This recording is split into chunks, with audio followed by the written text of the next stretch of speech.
if you feel like there's a roadblock there that's preventing you from having high execution of your movements, like if you're super fatigued, I'm not thinking about my cues and my exercise, those kind of things can kind of become an issue.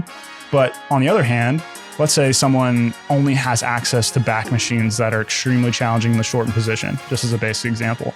You can probably take a lot of those sets to failure and probably be okay. At least that's been my experience, is that, if you're having a situation where you're not actively getting those roadblocks in your face, you're okay. And you don't have to freak out about it either.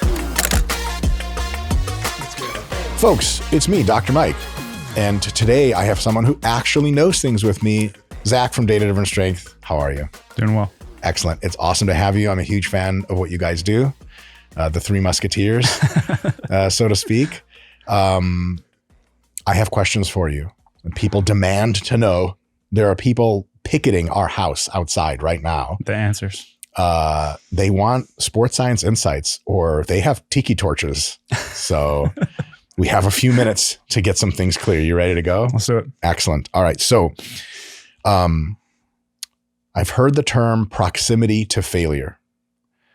And as I joked with you earlier, my dad says that to me all the time, that I'm very close to failure constantly. It's an embarrassment to the family. Change your name, he said a few times. But other than my childhood trauma, what does proximity to failure mean in the real world of lifting weights? Absolutely. So I think the easiest way to think about it is just an applied scenario, right? Doing a set of bicep curls. Let's say you're doing as many reps as you can with like a moderate weight that you can handle. Ultimately, you're just gauging how close you are to the point where you can no longer complete a repetition within the constraints of the exercise. So, you're still performing a curl. You're not doing some sort of weird hand clean, modified hand clean, right? Hand clean, exactly. So let's say you get 15 reps, and after that 15th rep, you're no longer able to complete another repetition. At that point, we would say you've reached momentary failure, concentric failure. There's a lot of different definitions that we can talk about ultimately, but I think it all kind of comes back to that same root point. And then ultimately in practice, a lot of the ways that people train, and obviously I think you do this as well, is we can use a concept called repetitions in reserve, which is basically just referencing that point and how far are we away from there. So 1, 2, 3 reps in reserve. If I can do 15, but I did 13 reps, that'd be 2 RER, something like that. That makes perfect sense. And so you were heavily involved with, I guess it's a review, meta-analysis, which is a review of the literature, but it goes about things in a mathematical way. So you're not just kind of eyeballing all the studies and trying to put them together, but statistics helps you do that in a way that's more objective, I guess. That's the idea. Yes, meta-analyses have suffered a few critiques, but they're, if done right, they're excellent. Yep. And so the meta-analysis was for hypertrophy and strength, and basically integrated the concepts of proximity to failure and dose response. And that's a whole lot of fucking brainy words I don't understand. Yeah. So what did you do in this meta-analysis? What was kind of the goal, and what basic methods did you use in super plain terms? Yeah, absolutely. And then what did you find? Yeah. So throughout my master's, I started getting interested in this topic. And so the topic of proximity to failure is what I did my master's thesis on. But throughout that process and reviewing the literature and also reviewing the available meta-analyses that had been done to that point, pretty much everything was analyzing things in what's just called a categorical fashion, or A versus B, failure versus non-failure. And as we just described, with the concept of RAR being so prevalent in training for hypertrophy and training for strength at this point, obviously powerlifters have been doing that for a really long time. I knew there had to be a way that we can analyze that a little bit more granularly and understand the dose response relationship, like you kind of mentioned. So just a basic way to kind of understand that is if we have some sort of pain relief drug or NSAIDs or Tylenol or something like that, typically the greater the dose of that medication that you're ingesting, the greater effect you're going to see. But those relationships can look a lot of different ways, right? You could have strongly diminishing returns after you reach a moderate dose of the medication. Maybe the effects really taper off. Maybe it's a perfectly linear effect. There's a bunch of different ways. I like the accelerating curve. Yeah, exactly. Like exponential, those kind of things. Those could all look very, very differently. And so the goal of the project was ultimately to say, hey, let's go through all these studies, do our best to estimate the number of RAR that they were training with, and then let's see what we can find in terms of these dose response relationships for both hypertrophy and strength. So basically what you're saying is it's totally fine from a scientific perspective to look at the problem and go, people who didn't train to failure versus people who did, or whatever conditions where the various people did or didn't train to failure, is cool for some kind of insight. Yeah. But if you kind of lens into the problem, you go, actually, okay, so some of these groups did 1 rep to failure, some did 4 reps to failure. And like, we're grouping that in the same group of didn't go to failure. If we actually look and see, okay, what's the difference between roughly 4 and 3, roughly 3 and 2, roughly 2 and 1, roughly 1 and 0, and then we can determine like, oh, okay, the closer you get to failure, XYZ happens. That's basically what you're doing. First study of its kind to do that. Fucking awesome. Yeah, I'm not going to oversell it too much in the sense that... Nah, fuck it, oversell it. These people will buy anything. They buy our app. It's a fucking dog shit app. There's definitely one things to say on the front end, I guess, is that because the reporting of studies is pretty challenging to... very few studies actually are going to report the average number of RAR that a participant trained with. This is a basic example. We had to go through each kind of bucket of different studies. We can talk about that if you'd like, and ultimately estimate the RAR that they trained with. Now, I wouldn't have done it if I don't think it's like pretty decent estimations, but of course, those come with some limitations in terms of we didn't actually know what they were training with, but we did the best to go through a pretty systematic series of estimations to get those actual numbers. But once you get those numbers, then we can kind of play with them in ways that people haven't really been able to before. Yes, I guess there's some imprecision in estimating RIR from just reading a manuscript, but at the same time, I'll say it nice and sarcastically or cynically.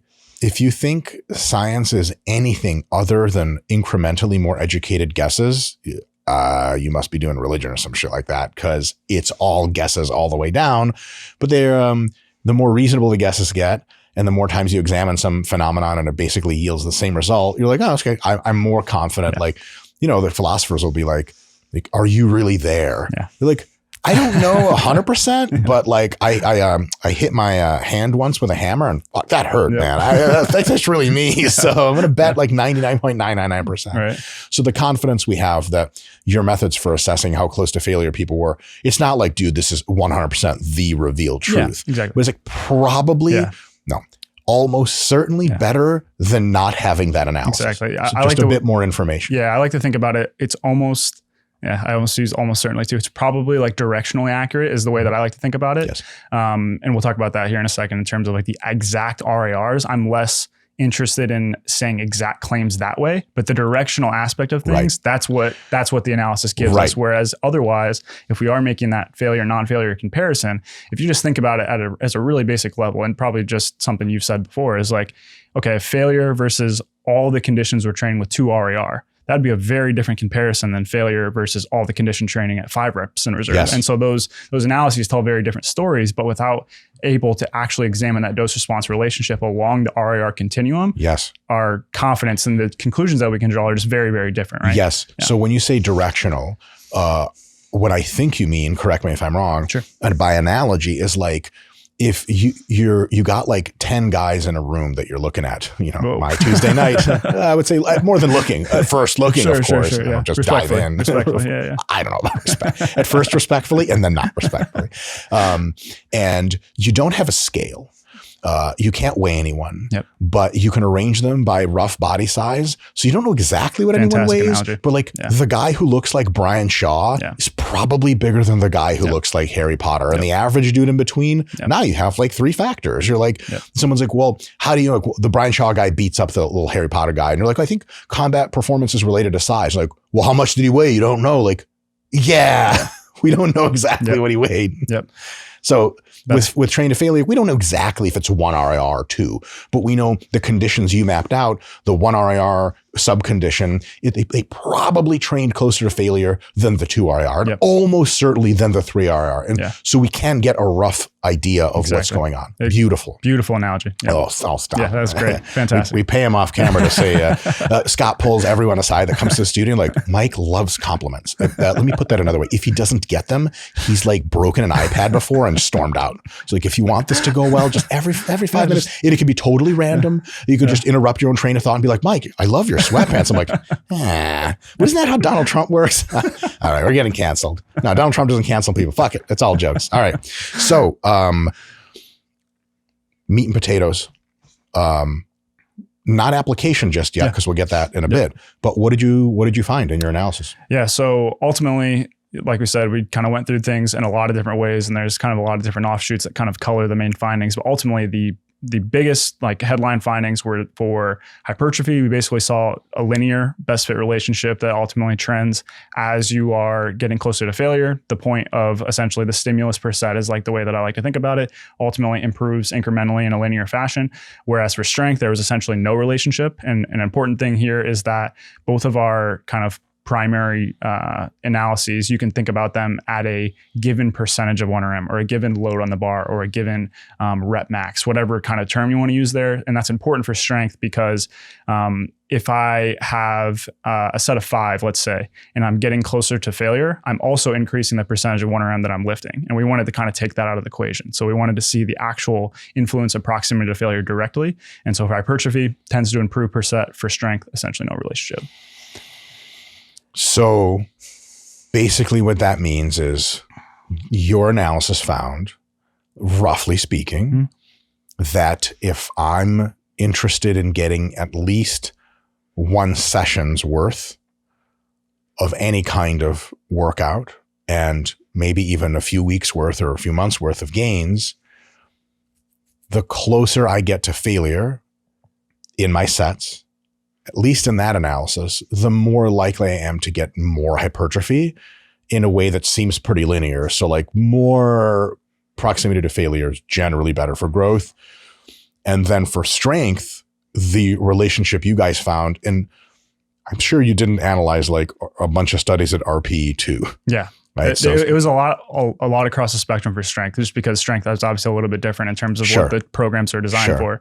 But yeah, it's essentially the model was essentially entirely flat, which just means that load is probably much more indicative of strength gains than proximity to failure directly. Which makes total sense. Exactly. Principle of specificity. And whatever we get out of failure in strength, even if it comes with an extra hypertrophy stimulus, which we are to assume it probably does, somehow gets canceled out somewhere by something so that we do not see that linear. Because people would say like, okay, so hold on. Strength is largely based in size. You know, okay, that's true. In the longer term, especially. Yeah, I was going to say, in the context of training studies, maybe that's a little bit different. For sure. Yeah. But also, like, we expect the guys going close to failure to probably grow somewhat more muscle in a strength training study too. And that's probably true. So how come they didn't get stronger? And then we're talking about mediating factors and all that stuff. But okay, so that makes sense linearly. Sure. Now, as far as nuances. We had an excellent conversation on the Revive Stronger podcast about that sort of thing. I might have been one of the only people on the internet, quote unquote, to read the study. It's kind of strange. And people are like, what do you think about the new study? I'm like, I haven't read it yet. Then I read it. I'm like, oh, I have a lot of thoughts about the study. But one of the things that really, really impressed me was you guys did a whole sub-analysis of all of the kind of mediating factors.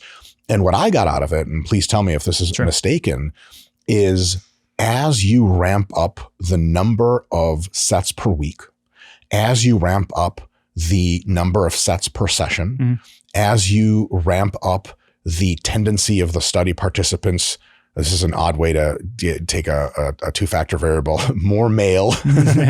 And as you ramp up, I think, their training experience, the benefits of going close to failure start to substantially dilute. Yeah. So we actually had 2 versions of the meta-analysis in preprints, which is basically we put an early version of the manuscript out, get a ton of feedback, and make some adjustments prior to publication. It's now been published. This was one of the things that we slightly adjusted the way that we did it.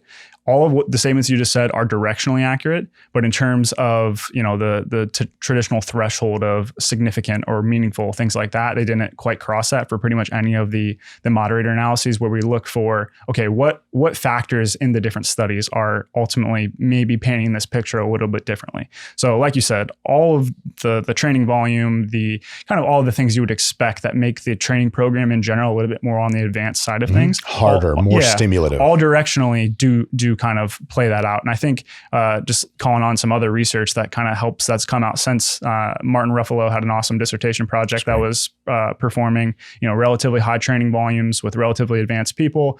And there wasn't a clear distinction between, failure and about 2 reps in reserve and relatively advanced folks. So I think that relatively makes sense. We can kind of talk into that a little bit more detail if we want.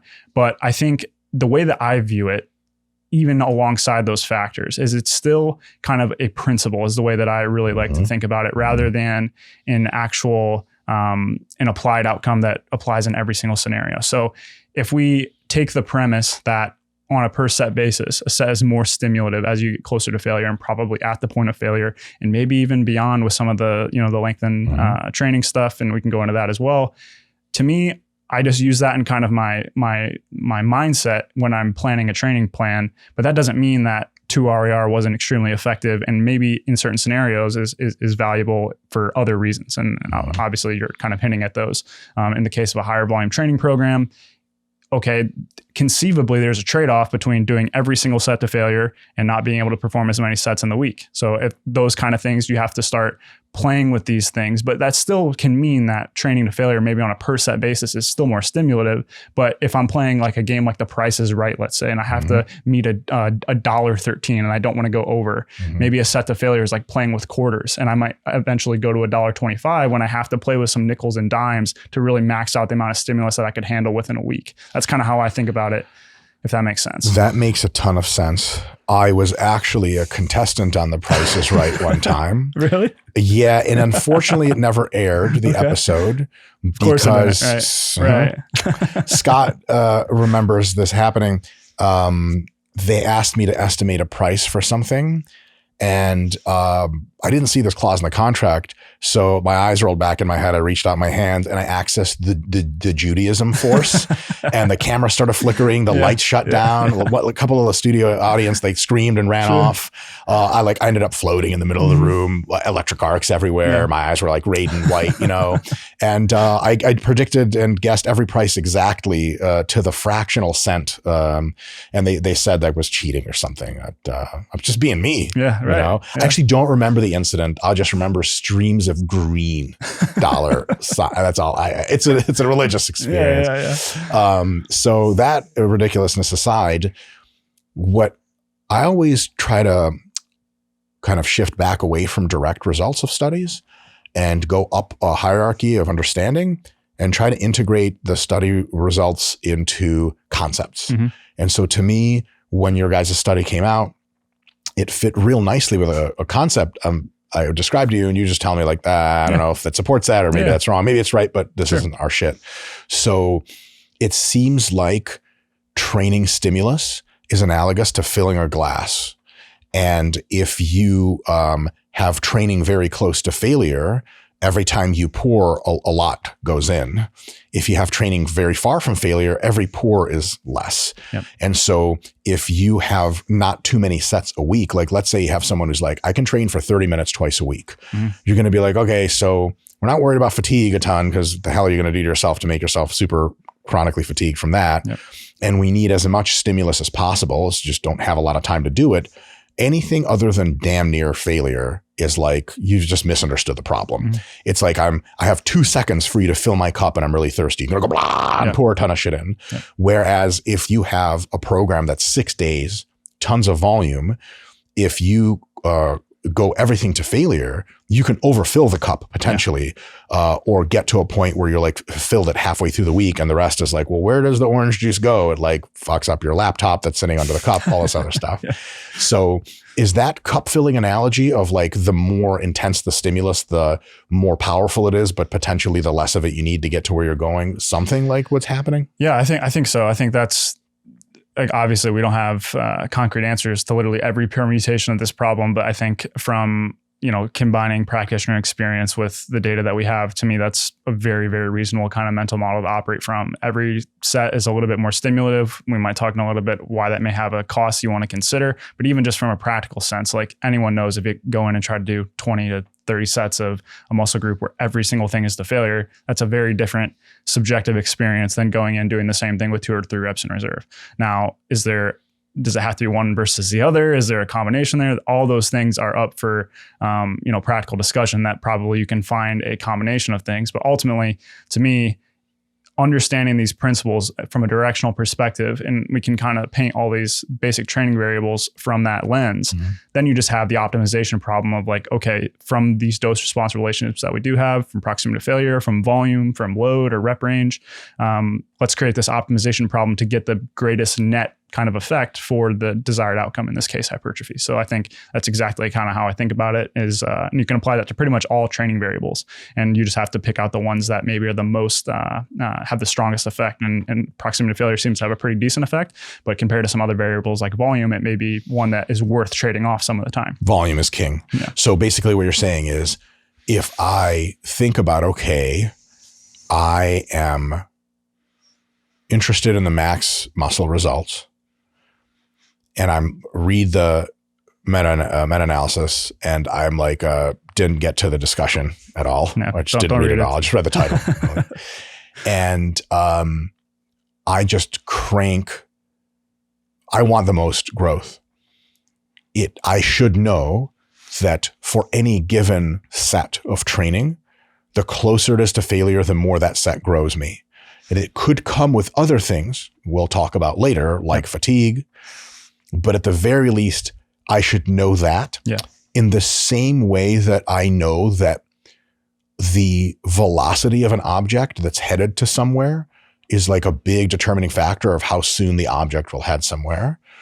But if I'm assuming that's the only variable, maybe that could get a little muddled, because like it's technically true that if you have a Lamborghini, and as everyone knows, I have hundreds at this point, if I take my Lambo to the store and I floor it the entire time, on a first principles analysis, considering only one principle, yes, I'm more likely to get to the store sooner. Yep. But if I crash into a tree because I forgot the variable of velocity trades off with a variable of vehicle control, then I'm like, okay, so given that I want to go as fast as I can, but in the context of I still have to slow down for turns, it's still super important to know that like, look, like getting there faster is like, you got to step on the gas. Because some people are like, you got to be careful and make the turn slow. Like, yeah, but the store closes in 5 minutes. So like go as fast as you can given the circumstances. In much the same way, when you're designing training programs, if like someone writes you a program that's like everything's 5 RIR, you could at least ask the question of like, okay, so what concerns do we have that make us take the very slow road? Because it could be like, look, like the freeway's fucked up. The slow road has no cops on it or some shit like that. Or actually this is a shortcut, something. But it's got to be some kind of reason. So when you see someone at the gym who isn't cranking real close to failure, that might not be doing the wrong thing. And in context, it may be doing the right thing. But you have to at least ask. And on the strength side, if someone's cranking to failure all the time, you should at least be asking like, what advantage does that have for you?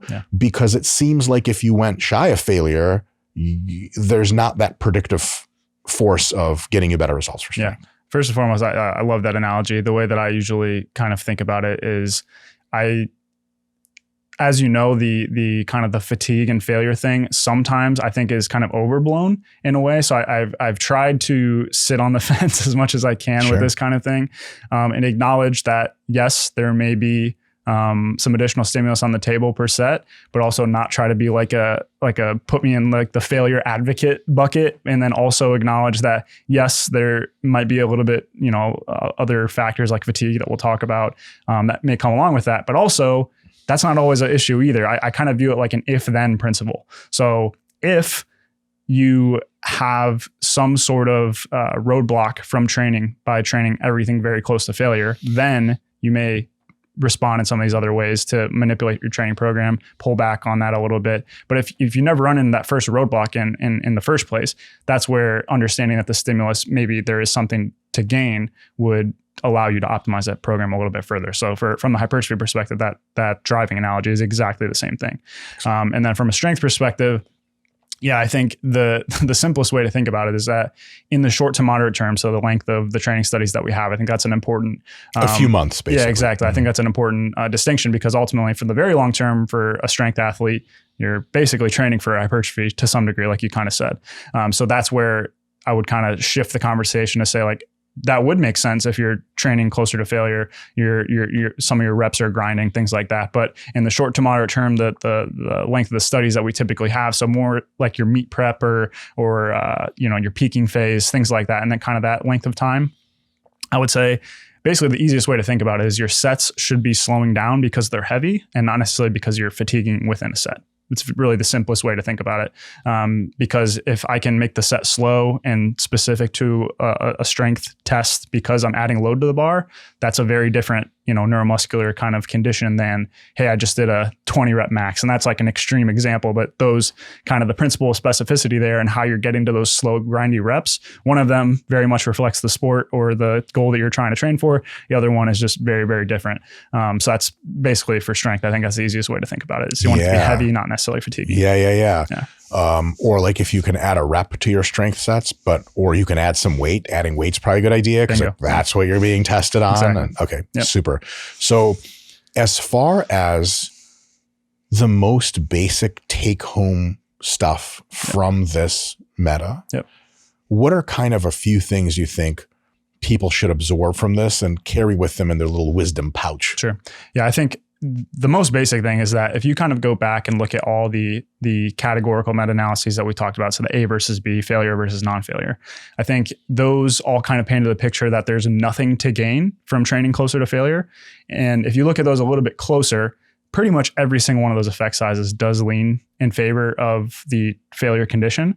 But for statistical reasons, we don't have to bog down too much, doesn't reach kind of that threshold of what people would take notice of.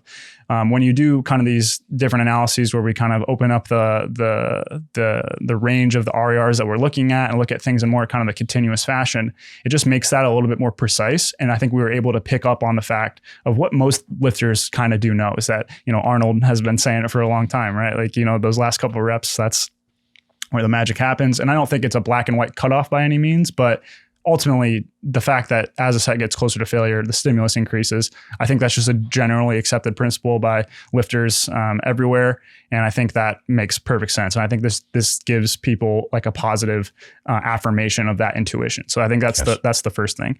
The second thing would be that I do think it's a helpful case to kind of see where strength and hypertrophy do diverge a little bit in terms of the short-term aspect of training studies, and just understanding that when you look at other data and just understanding that in the short to moderate term and the length of these studies, the results may not be the same. So informing one to inform the other probably isn't always the best idea. I think that's probably something that came out of it as well.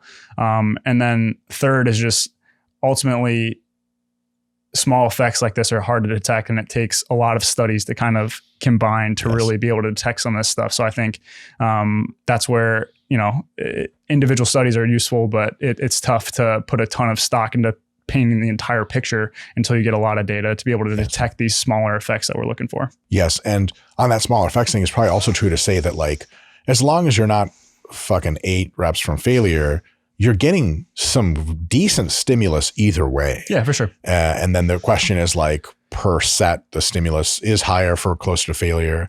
Then you have to ask how many sets and so on and so forth. Exactly. Yep. Awesome. All right. That actually brings us directly to our next subject, which is, I have a note here. What do we know about the relationship between fatigue, in scare quotes, by the way, your wording, not mine, and proximity to failure? Because what folks who have been training for a while can probably surmise, if they've trained a few different styles, is it's definitely intuitively true, seems true, that if you have any number of sets to do in a given session, that you get better proxies for stimulus from going as close to failure as possible. So that makes sense. Yeah. But what folks will also tell you is that if you try to do a very high volume program with reps in reserve, sometimes it's tractable. You can do it and you can recover and survive weeks and weeks and weeks in. You still feel like showing up to the gym. Yep. Your strength is still good. But if you crank everything to super failure, you just, at some point, something like what you would describe as fatigue tends to accumulate. Yeah. After a few sessions, you might feel okay. After a few weeks, you're like, this ain't it. And though it would be awesome to continue to train to failure and get maximum stimulus, the fatigue cost that comes along with that may not be recoverable at some juncture. And then you realize like, oh, actually, okay, for this many sets in a program, if I dial it to 2 RIR on average, I can actually make it 6 whole weeks. But if I have to crank to super failure, I actually have to cut my volume substantially, which is also why we see ecologically almost all failure advocates, HIIT training, et cetera. They're not, probably by coincidence, low volume advocates as well. There are not a whole lot of programs out there that anyone's survived to talk about that are like everything to failure and crazy high volumes. How does that play out? What are your ideas about the matter? What are we missing? Yeah, I mean, ultimately, the reason I put it in scare quotes is just because I think just the aspect of researching fatigue, I think, is really hard to, I always think about it from a practical perspective and then backwards to the way that we can investigate that in the lab. And I think some of the things that we feel as lifters, like a basic example, sorry to get too much out of a tangent, but by all means, I think pretty much every like strength athlete or powerlifter would tell you there's some sort of fatigue that's associated with really heavy loads that pretty much from the research, we just can't detect that. It pretty much always is higher repetitions, closer to failure, shorter rest periods. All of those things are going to, for all proxies of fatigue in terms of loss of force production, markers, indirect markers of muscle damage, all those kind of things all seem to be greater with that kind of training. And really heavy load training doesn't seem to pop really any of those. But anybody that's done that for a long time would tell you there's something going on. Something there. I don't know how to measure it. And so I think that's where fatigue gets really challenging, because you can conceivably think about a couple of these measurements like, okay, if I train very close to failure, my force production's down, indirect markers of muscle damage are up, subjectively soreness, things like that, those are all high. But glycogen repletion. Yeah, all those kind of things. But then when we interface those on the actual outcome studies, the training studies that we see, it doesn't seem to have a negative effect. So that's one of those things where it's challenging to say, okay, here are these couple variables that directionally trend with a little bit better hypertrophy. I'm not going to say super high reps are better, but moderate to high reps, maybe a little bit more superior than like sets of 2 to 4, training closer to failure. The higher volumes, those kind of things would increase fatigue proxies, but also seem to be related to better longitudinal hypertrophy. So it's kind of that weird paradox about, okay, fatigue is definitely something we want to be aware of, but the way that we're measuring it seems to map to the things that on average improve hypertrophy outcomes. Rest periods maybe is the only example where that's not the case. So it's just a challenging problem to begin to understand. And so from the little research that we do have, it's very, very short term, pretty much all of it, like single workouts. And the couple studies that we do have that measured a little bit over a longer time course, I think show some evidence of habituation. And so I think one thing that's a practical issue of this is that people kind of jump into a program with a lot of vigor and jump to the kind of the thing they want to be doing at the end really quickly. And rest periods is like another example I like to think about this for. Okay, for whatever reason, let's say somebody thought 60-second rest periods for every exercise was a good idea. Day 1, week 1, that's what I'm doing on sets of squats to 1 RAR for sets of 15. That's going to be a terrible experience. But if I gradually reduce my rest periods to save training time, maybe by the end of a training block, and kind of do that in an incremental process and slowly get there, I think that's a lot more sustainable. And somebody may be able to maintain an average rest period of 2 minutes rather than 3 minutes. And those kind of things can be a lot more sustainable, and these negative aspects of things that you'll feel initially in a given workout, I think can be mitigated a lot. And I think the same thing goes with proximity to failure in the sense that, first day of a new training program, you go and hit every single set to failure.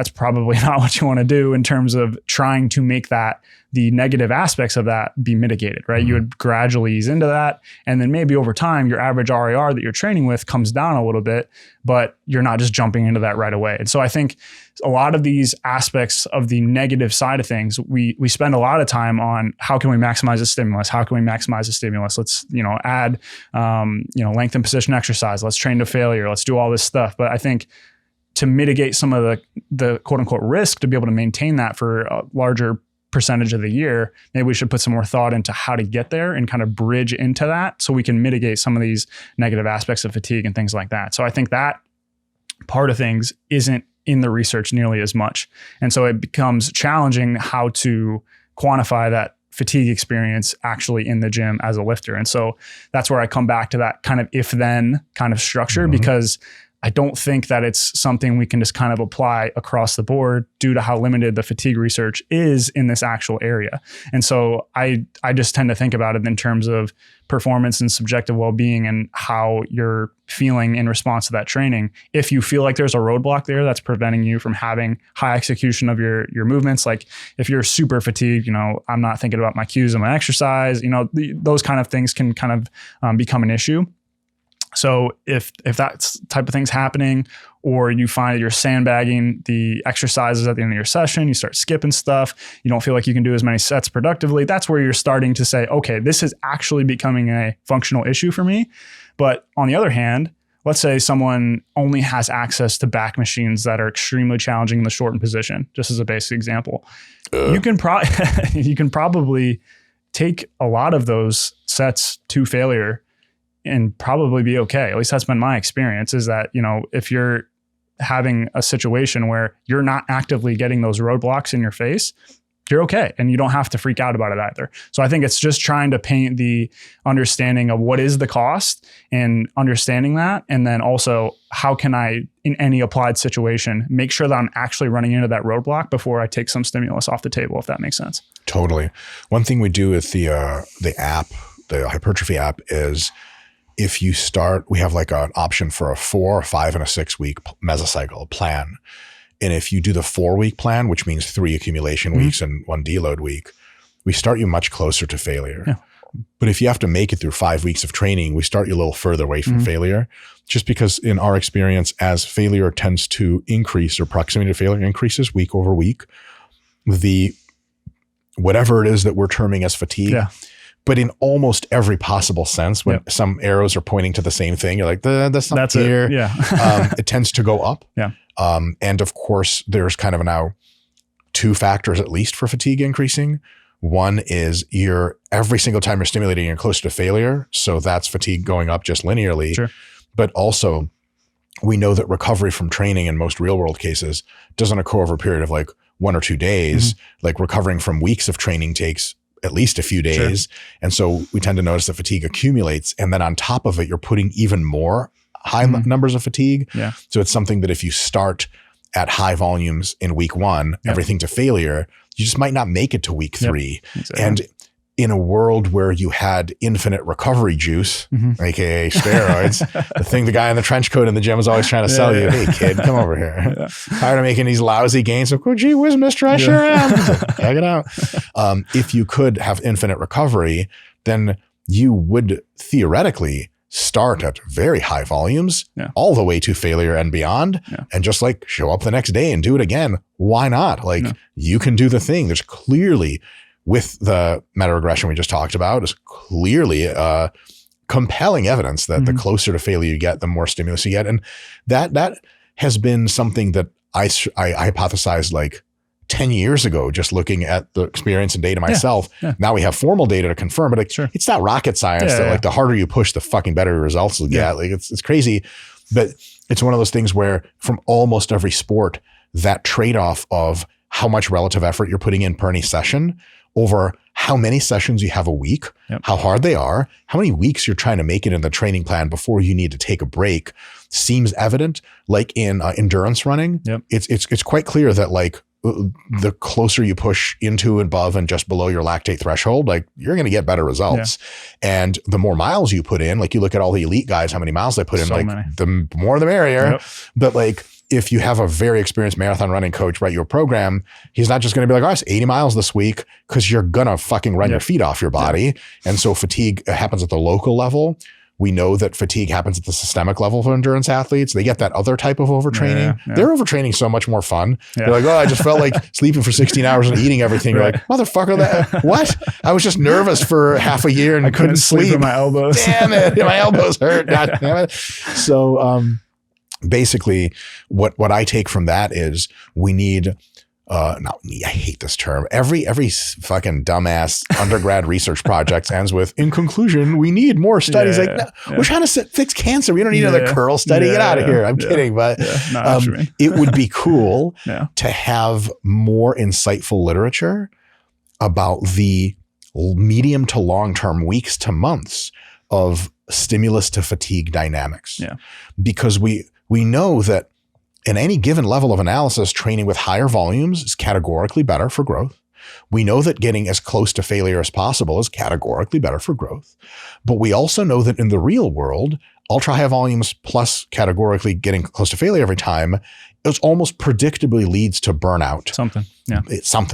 Be it burnout from physiological mechanisms that just make you weaker, be it burnout at structural levels, like your tendons are like, nah, this ain't it, or even at central nervous system and psychological situations. Like psychological fatigue is a real thing. Like we can fatigue you just with a song. We just play the song over and over all day long. And you're like, I seriously am going to fucking out myself here. I can't do this anymore. So with ultra hard training, it's challenging. It's painful. It requires a lot of getting up for the task. And you only have so much of that in you until, from just a psychology brain perspective, your brain's like, I'm not going to do squats today. And if you do have ways to attack that vector, you can say, okay, more metal music, more gangster rap, more inspiring memes on the internet of like Ronnie Coleman and Dorian Yates in the back with it. He's dark and you're like, it's fucking time, brother. But that stuff also has a finite dose response relationship and also goes through its own exhaustion phase. Like on the 50th mean of Dorian, you're like, I just don't care. I don't want to lift weights anymore. The first 10 were awesome. The next 10 helped. The middle 10 were like, I don't know what's going on. And then you got sick of it. So it's would be great to see how that stimulus to fatigue ratio dynamic evolved. Is that realistic that we're going to be attacking that in research? Or is it kind of like, dude, it's really hard to get that many study subjects and they're all noobs anyway. They barely accumulate fatigue. Like, I know Ronnie Coleman gets beat up, but like Harry Potter's not going to feel fatigue for 16 fucking weeks. It's the first time. I mean, so many good things there. Like ultimately, this is where, it really comes down to the question about like, what is the role of research and this kind of stuff? And what are we ultimately utilizing from it to generalize to practice? And this is where I personally view it predominantly as like these directional things that we just talked about. I love that. I can't love that anymore. Ultimately, the studies are never going to map to the exact application that we're looking like in the real world. So the expected magnitudes and some other little nuances of those things probably are not going to hold one-to-one. And that's just self-evident, right? You probably, as strong as you are, probably can't go and do, 45 sets of quads. That may be a little bit problematic. But at the same time, I think if we expand our understanding of what this optimization problem is looking like from a 8 to 12 week study in terms of this is, if someone told you at the end of the 12 weeks, you had to make as much progress as possible, they're going to kill a member of your family or something like that. That's hold on, which member? They're like, your aunt. I'm like, I hate that bitch. That's like kind of the context I view training studies in. But if I zoom that out to a 10, 20, 30 year lifting career, now it's not really about like maximizing the net stimulus in that 8 to 12 week period. Short-sighted. It's about the 20-year window of how can I get my average RAR to be as close to that theoretical optimal as possible. But the way that plays out on a 20-year time scale is entirely different than a 12-week period. And the same thing goes for volume. The same thing goes for rep ranges, exercise selection, all of these things. When you interface it upon a 20-year training career and you realize, okay, here's like kind of the theoretical optimal on paper, the directional effect leans in this direction. I'm going to try to lean my training as much as possible in that direction over the 20-year career so that I'm directionally working that direction. But the way that practically manifests based on your schedule, recovery variables, all these kind of things, the exact numbers of things, that's where I get less caught up on those kind of things because that's not totally relevant because like you said, a basic example, in the proximity to failure research, on average, they're going to be training much fewer muscle groups than in the real world, obviously, full training program, 6 days a week, et cetera. The strength of the individuals, if that is in some way related to the amount of damage or fatigue that you can create, all those kind of things is going to change how many sets that I train with and the average RER that I'm training with. But directionally, those things probably still hold. The physiology that we operate with under is probably pretty similar. And so more volume is probably going to tend to lead to more growth. Closer to failure, probably going to tend to lead to more growth. It's just exactly what those numbers end up being is going to be very different in every individual case based on all these other variables across the long term. So I think when you zoom out from that perspective, it honestly simplifies things a lot and it just, and it makes sense, right? Like you train harder, you're probably going to get better results, but exactly what that looks like doesn't need to be constrained by a training study that's 12 weeks long that obviously doesn't have all these practical implications of, hey, I got injured. Hey, I'm doing 20 more exercises in the study that we utilize. So I really try to view it from that like principle-based perspective and how that can inform us in the directional way that we could try to scoot things. But using it as letter of the law of like, this is exactly how it should go, I just don't think is like the correct application. Ultimately. Yeah. I love that you're talking about it as an optimization problem. Scott's going to cancel us if we get too far off tangent here because he's like, you're a fucking nerd. This is why you had no friends in high school. Still don't. But optimization problems are a really cool way to think about it because when let's say you have a very known problem space, and this is a problem space in which we know some things, definitely not all. Even in a known problem space, you can know the directionality of every variable, but some variables have contradictory directionality. So like a really simple analogy is like a computer chip, like a GPU or something. The faster you run the chip and the more heat it produces, the faster the calculations will be. It's real straightforward. Problem is your energy consumption goes up and your error rate goes up. The chip structure degrades faster. And at some point the chip becomes like, oh, you're getting something out of it, but that's not good data. The calculations are all junk. And so it's both true to say like, look, like the faster we clock the chip, the more it does, but it's not true to say that that means it's just an always pointing up arrow. If you get it going high enough, you run into these moderating factors that tell you like, there's actually an optimal per any given condition of how fast you want the chip to run because you have to contend with error rate, you have to contend with degradation, you have to contend with power supply and all that stuff. So the body's like a way more complicated version of a computer chip.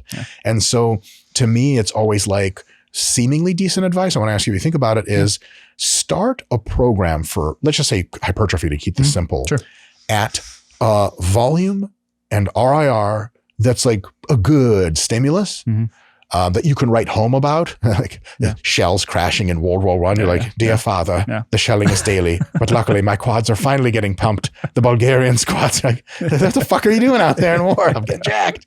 That's the real war right there. That's the fight that matters. So when you start at something you know you can recover from, but that gives a good stimulus, you can then lean to your guys' study to the directionality and to Brad Schoenfeld's work and other work on the directionality of volume and say, okay, like just on average, I'm going to start where I'm real comfy. And then over time, maybe every week, maybe every session, maybe every 2 weeks, whatever it is, we like to do every week as it's simple. We're going to get a little closer to failure and we're going to add a little bit of volume if we can recover and then see how we feel next week because the directionality is really important. One thing that really pained the fuck out of me back in the day, it still does, not as many people do it anymore, is you'll get one program that has 2 RIR the entire time and a certain given number of sets the entire time. Autoregulation functionally does not exist. And you're not trying to fly closer to the sun. You're just doing this. And there's like this tacit assumption that like, you're good. You're like, well, hold on a second. Like, and now that the new volume stuff has come out to show that if you can recover per individual muscle, the maximum recoverable volume, like we haven't found it functionally yet. I don't know if there's any study that's found a local MRV, which means like, you know, people are pounding their quads and their biceps with 30 and 40 and 50 sets a week, and it's still going up in hypertrophy, obviously curvilinearly, but still going up. So like if you know directionality on failure training exists and you know directionality exists on volume, when you start nice and easy just for safety and all this other stuff, isn't it a good idea to kind of test the boundaries. Like imagine you're doing really like important calculations for the federal government, nuclear testing. And they're like, what are you clocking your chips at? You're like, well, we stay nice and safe. And they're like, you know, like China's doing this too, right? Can you fucking get it going? You're like, well, I don't know. Like, well, try. And if the chips start overheating, you can always come back. And now you know something about yourself. You're like, my chips overheat, quote unquote. Like my fatigue is totally insane at like 40 sets per muscle group and 0 RIR. So like the next time I start a 6-week training plan, I'm going to count back the weeks to get me there and I see how many increments I go up. And then I'm going to start at what I can do, get to where the system's going crazy. Kind of altitude testing in a plane. You take off from the runway. And then when you get to 80,000 feet, all the instruments are doing weird shit and the fucking gas is coming out. And you're like, oh, fellas, we're setting the new record. That doesn't mean that you have to do that every time. But if you want your best gains, and we know the directionality is the volume's up there somewhere and the failure proximity is up there somewhere, maybe at least inside of a weeks-long progression, you should walk your way to that at least to see your responses. Reasonable? Yeah, I mean, I think the time scale at which that's happening is where, you know, coaching kind of art comes in, and like ultimately, whether that's on a month-to-month basis, whether that's on a week-to-week basis, I think that obviously all those make sense. But I'm with you. Ultimately, it comes down to, okay, for hypertrophy, if we take the assumption that, hey, as long as I'm able to sustain it and all the markers of training quality are not degrading, and I would still, again, think about this on, let's try to get my kind of average over 20 years to be up higher rather than any individual. But that's what you're doing, right? Exactly. Who gives a shit what you did last mesocycle? Can you imagine some ladies like you're talking to her at the airport and she's like, oh, you lift weights. And you're like, well, I thought that was apparent. But I had a great mesocycle last month. She's like, I don't know what that is. You're like, damn it. I needed all those years to get jacked. Yeah, exactly. And I think, the point you raised too is like having some sort of flexibility with that stuff, I think is key, particularly if you do zoom out, because as you know, I'm sure you go through seasons of life where training is a really big priority and sometimes when it's not. And if you don't have the understanding that those principles are kind of contingent upon these other external factors, time, recovery, things like that, you think there's a right answer, but the right answer is always it's a relative solution, right? So you have a set of constraints that you're looking to optimize within. And that's why I like thinking about them directionally, because we're not saying, hey, the research says 30 sets is the answer. It's not saying the research says failure is the answer. The research is telling us that directionally, physiology probably operates in these kind of dose-response relationships where training a muscle fiber with a closer proximity to failure and more volume of that kind of internal force seems to have some good stuff that goes on. But the actual tacit solution in any given applied scenario is contingent upon all these other things. So as long as your training program is allowing you to find those solutions that are relative to your constraints, that's what you want to be doing, right? And that allows over the 10 to 20 year time frame to get those variables to be in a place that's as close to the theoretical optimal as possible. But we're not putting any a priori assumptions on exactly what those numbers need to be, because that's not the point. It's trying to get, in a directional sense, as close to those things as possible and let them play out how they're going to play out, which is exactly kind of what you're saying. Whether that's on a week-to-week basis, month-to-month basis, you probably want to have some flexibility built in somewhere on a pretty ready basis. Because not just be like, I'm doing maximum all the time because studies say. Exactly. Like, can you survive? Can you recover? Exactly. Is it sustainable? And be like, what the fuck's sustainable? You're like, well, you don't get jacked over a short time frame anyway. One mesocycle is not going to change the world, right? So 100%. You kind of got to think about it on a... I could just see like some tech bro with the fucking the turtleneck and the TED talk is one mesocycle to change the world. You're like, son of a bitch. That's not true. Scott, is it true in formula racing that if you push the car too hard in the earlier laps that like it gets fucked up more and then you might not finish the race or some shit, or you need to pit too often? Tire degradation is too severe. So you got to pace them. So even the analogies works on almost every complex system. That's kind of how I think about it. Like, I come from a more like a team sports background. So which ones? I play like football and basketball and stuff. Dope. And I was classic like interested American sports. Yeah. And interested in like strength conditioning early on, more so from like that end of things. So I just always like think about training from that end of things too. And it's like, guys, they do the weightlifting on top of everything else. And, you tell an elite distance runner, like, obviously I'm not saying more is better in every single case. Obviously I'm not saying that. This is more like just me, my meathead brain speaking, but like they go get it. Like they're going to if you're going to tell them like they can train harder to go win a gold medal, like they're going to do as much as humanly possible to, allow that to happen. So, I think like that's kind of the goal, as long as it makes sense and within these constraints and things like that. Yes. But like directionally, that just kind of checks with like any athletic endeavor. Is like the people that are, trying to push themselves the hardest typically have work to show for that. Now, in spite of versus despite of, obviously that's a question. Totally. But, I think it checks the kind of the sniff test, if you will, of those kind of things, right? Yes. Yeah. If you are training with a certain proximity to failure and you're training with a certain volume, this is my takeaway. Yeah. Correct me if I'm wrong. Sure. And you're able to easily recover in such a way that recovery is just not really ever top of mind. Like someone's like, you have trouble recovering. Yeah, exactly. And you're like, what's recovery? Just go to the gym and everything's great. Yep. Then it behooves you to try to gradually turn the dial to more volume and to closer to failure to see how that ends up, because there could be good things there. Yeah. I pretty much think that's the way that I think about it, in terms of just trying to update those kind of chronic levels of those variables to be as sustainable as possible. You can make some manipulations to your training split, your exercises, things like that may allow like incremental gains and stimulus elsewhere too. But I think those are kind of the two primary dose variables that we're playing with, right? But yeah, that's basically how I think about it. And then, the time scale that you're doing that is really just the big question, in terms of like, I don't think people need to be so hyper fixated on like, okay, next week, do I have to, I'm recovering. I have OCD, so I have to go up every week. Right. And if I can't, then something's fundamentally wrong with who I am as a person. Exactly. Yes. Yeah. So those kind of things I think can get to be, that's why like, again, it's always like the directional thing I think is just such a wide scoping thing that's helpful, because I think the adjustment thing, you could view that as like a short-term prescription, add one set. That's what some person may hear you say. But in reality, what you're saying is directionally, get this in this direction, but it's not about adding a set. Yeah, it's just like it could be you add a set every year. Yeah, could be every few months. Yeah, exactly. But like if you just never tried to even add sets, think about it, or get close to failure, it's kind of like, you should at least try it, because we have good reason to believe some good stuff lies there directly from research. And I think the one thing people could probably think about,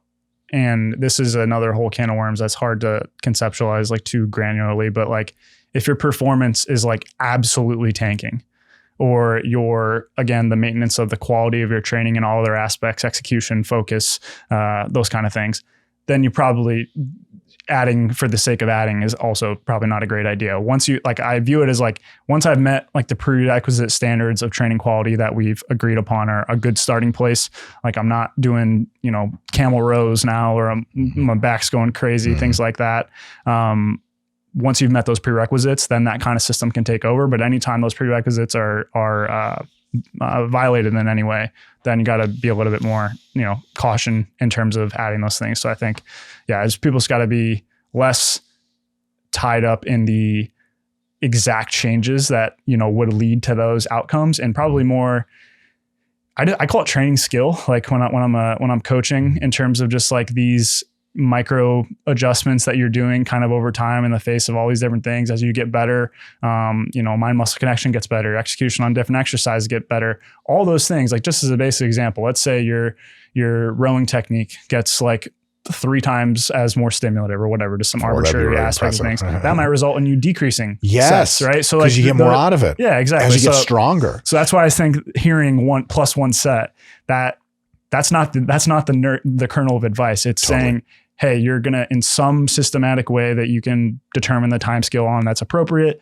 you're going to modulate these things to try to get that average chronic level up. Once these things that we agree upon are just going to improve the quality of your training, just kind of full stop. Yes. Once those are held fixed. But if you improve one of those that was lagging, then that may have an opposite direction of these things, just because that may have a different constraint that you're not operating within. Yeah. So it's directional principles, I think, is the key. Yeah. Some of the guys that I've been around, their technique has gotten so amazing on like hamstring movements. They're like, dude, I do 2 sets of stiff legged deadlifts and I'm sore for 5 days. What am I doing wrong? I'm like, the opposite of wrong. I wish, can you imagine every muscle you train for 2 fucking sets and 5 days later you train it again? I'm like, please God, how do I get my biceps to do that? So that's really good stuff. All right. Next topic. Cool. You doing good? Everything good? Doing great. Super. Scott, we didn't offer the guest water. How dare we? I always find it confusing when you're like on a talk show for 15 seconds and they have a glass of water for you. Like, do people get like dehydrated approximately within 15 minutes? Anyway, isn't it for, what is it for? Like, it's for like when people have like a throat thing, they like can't talk or some shit. Doesn't your saliva? Anyway. All right. I don't even know if I'm allowed to say this. Scott, we're going to test the algorithm here. You ready? Mm-hmm. Scott's like, oh, God damn it. Black pill time. YouTube's like, nope. There are 3 types of pills: black, red, and I think there's blue. More. There's more. I think they're starting to You're expand. like really white pilled, bro. You're like, what does that mean? You try to Google it. Google's like, I don't know. So when offered pills, I always take as many as I can. As one. Directional, right? You got it. More's better. That's right. You go. Morpheus gives Neo the 2 pills. Neo's like, check it out. Morpheus turns like, boom. Like, you shouldn't have done that. You're getting ripped in half. Like, fuck. Well, it's going to be a sweet trip. In any case, the topic of your PhD was the individual response to variation in resistance training. In non-sciencey terms, what does that mean?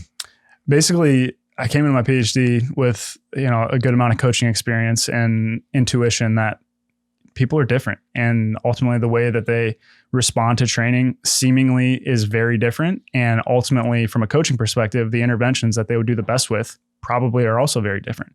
And that was kind of the perspective I came into my PhD with. And I really wanted to find answers for people like us. What are some diagnostic criteria that I could know just from the gym perspective, whether that's a rep test or a vertical jump or whatever practical variables you could have to tell me, hey, if I have this sort of relationship, let's say I'm a really good vertical jump. Yes. Maybe I'm a low volume person. Yes. And I would do better with that. Or let's say I have a really high number of reps to failure with like 70%. Maybe I'm a high volume person because of that. That's what I came into my PhD with, and a really strong coaching experience that was the case, intuition, all these kind of things. And throughout my process, my mind has changed a lot on kind of just how to investigate that question and ultimately what it means and how it ultimately drives practice. It's just changed a lot. Yeah. So there are 2 extremes we can take in hypothesizing about the reality that you found and you coalesced to. They're both extremes, so they're both going to be totally insane, but we're all about directionality. So it's kind of like, okay, what combination of these or where are we lying on the spectrum? Exactly. Here? One side of the spectrum is that basically your serum testosterone is the only proximate variable to determine how many gains you're going to get. Yep. You multiply that by moving weight around in the gym, multiply that by time and consistency, and you could explain 97% of the variance of why people are jacked. Yep. And if you're like, yeah, but this one exercise, or actually for me, the rep range, everyone's like, that's total bullshit. None of that matters. You're just excusing the fact that you have Harry Potter testosterone levels. Although, Scott, have we seen Daniel Craig lately? He's kind of fucking juiced up, huh? He really is. My man. Fuck Harry Potter. You have to get the wizard wand on your fucking.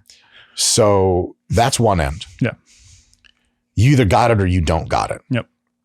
The other end, hypothetically, would be like, look, if someone isn't getting really great gains from training in a given program, there are many dials we can play with that don't subtly change the outcome, because we already know subtly that's true. Like some people just get more out of lat pull downs than pull ups. That's not really up for debate. Yep. What's up for debate is like, how big of a deal is that? Yeah. Because if you tell someone who is like, they've trained for a while, they weigh 155, muscular, lean. And on the one end, you say like, just fucking keep training and you'll get up to 160, 165, et cetera. If you don't, it's just like your genetics suck and there's just no way out of that. Yeah. The other extreme is like, look, if you take your grip on lat pull downs from overhand, you go to neutral, you do length and partials instead of full reps, not for everyone, but just for you, you're going to put slabs of beef on your lats that just straight up, you've been training with the basics for years. Yeah. You make one change here and one change there and just explosive growth results. Yep.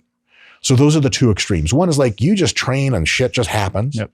It's not really up to you. Yep. The other one is like, there are so many dials to play with and all of them have big margins that really determine. So someone could look at your plan, look at your overall size and strength and be like, see, okay, your lat work, you're doing it on Tuesdays. We're going to move it to Thursdays.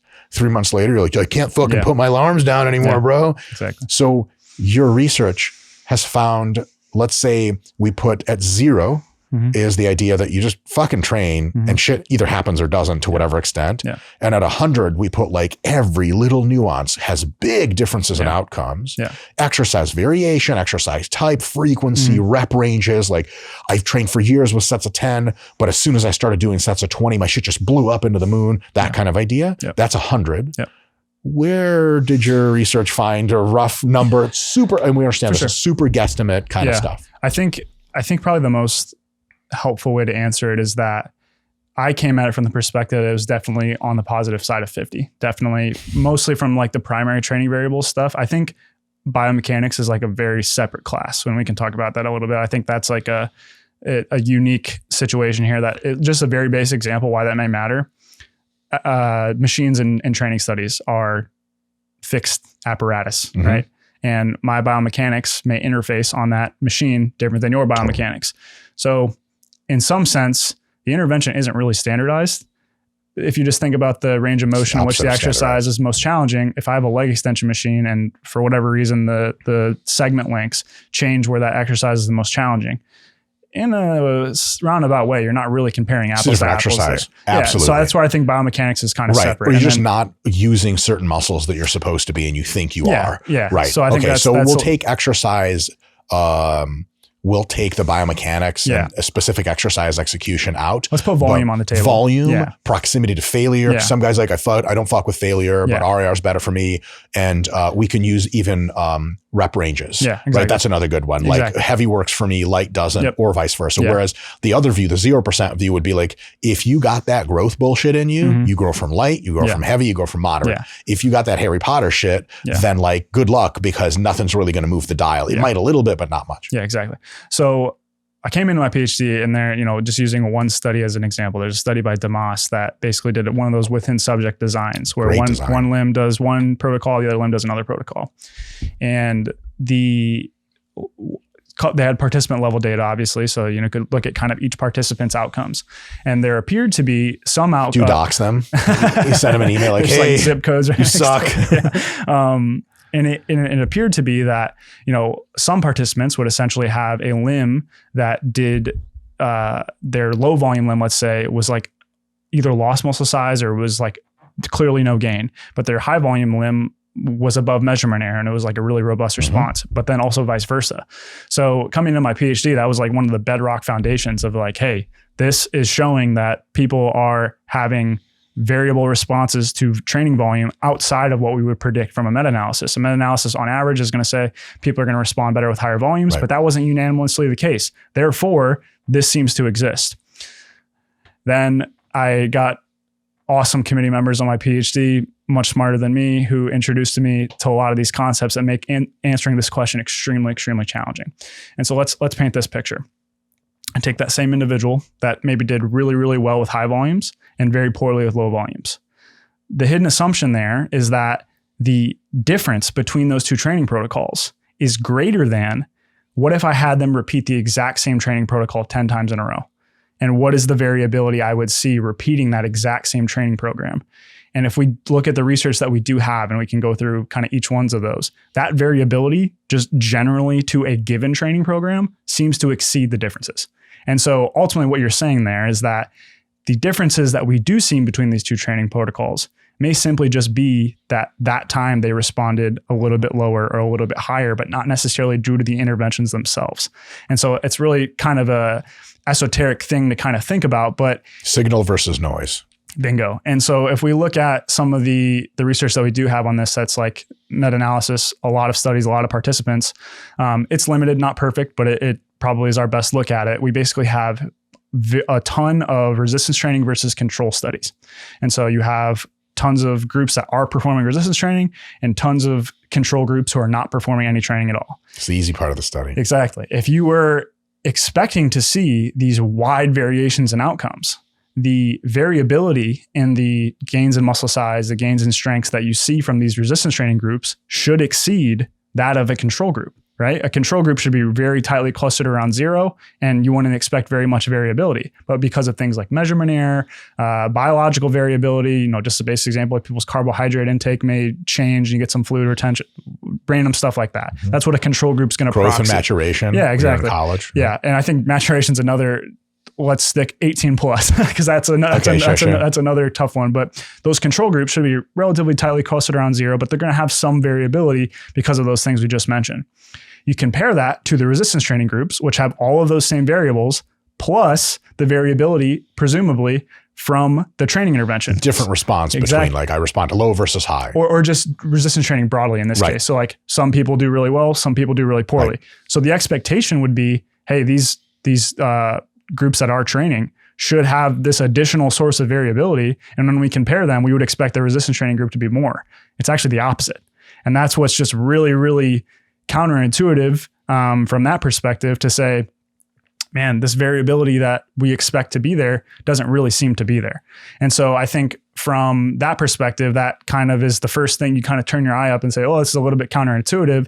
Mm. But when you think about it from that perspective, you can kind of look at other pieces of data that kind of paint a similar picture. We have a couple studies that, one common response to that may be like, okay, maybe it's selection bias or the length of studies that we have. Maybe there's not enough time to have these manifestation of divergent responses, or maybe it's the people that are in the studies. There's two really big data sets from one of my committee members, Dr. Steele, that what a sweet name. Oh yeah, he's got a cool name. I wish I could steal it. But he has one study that basically followed people. I can't remember exactly how long of it, but it's a very long time period, like on the order of years in terms of their strength trajectory. Once again, over that length of a time, you would expect these patterns to diverge. And the variability there doesn't seem to be massive either. And then some data so everyone kind of is on a similar trajectory. Just some people, it's a higher curve. With some people, it's a lower curve, but the shape of the curve is pretty similar. Yeah. Everyone starts out getting a lot of strength at the beginning, then a little bit less and a little bit less and a little bit less. And the thing that's substantially different between people is kind of where they start. Now, people may hear that and say, oh, okay, so I'm just beholden to my genetics. And I definitely don't think that's the takeaway.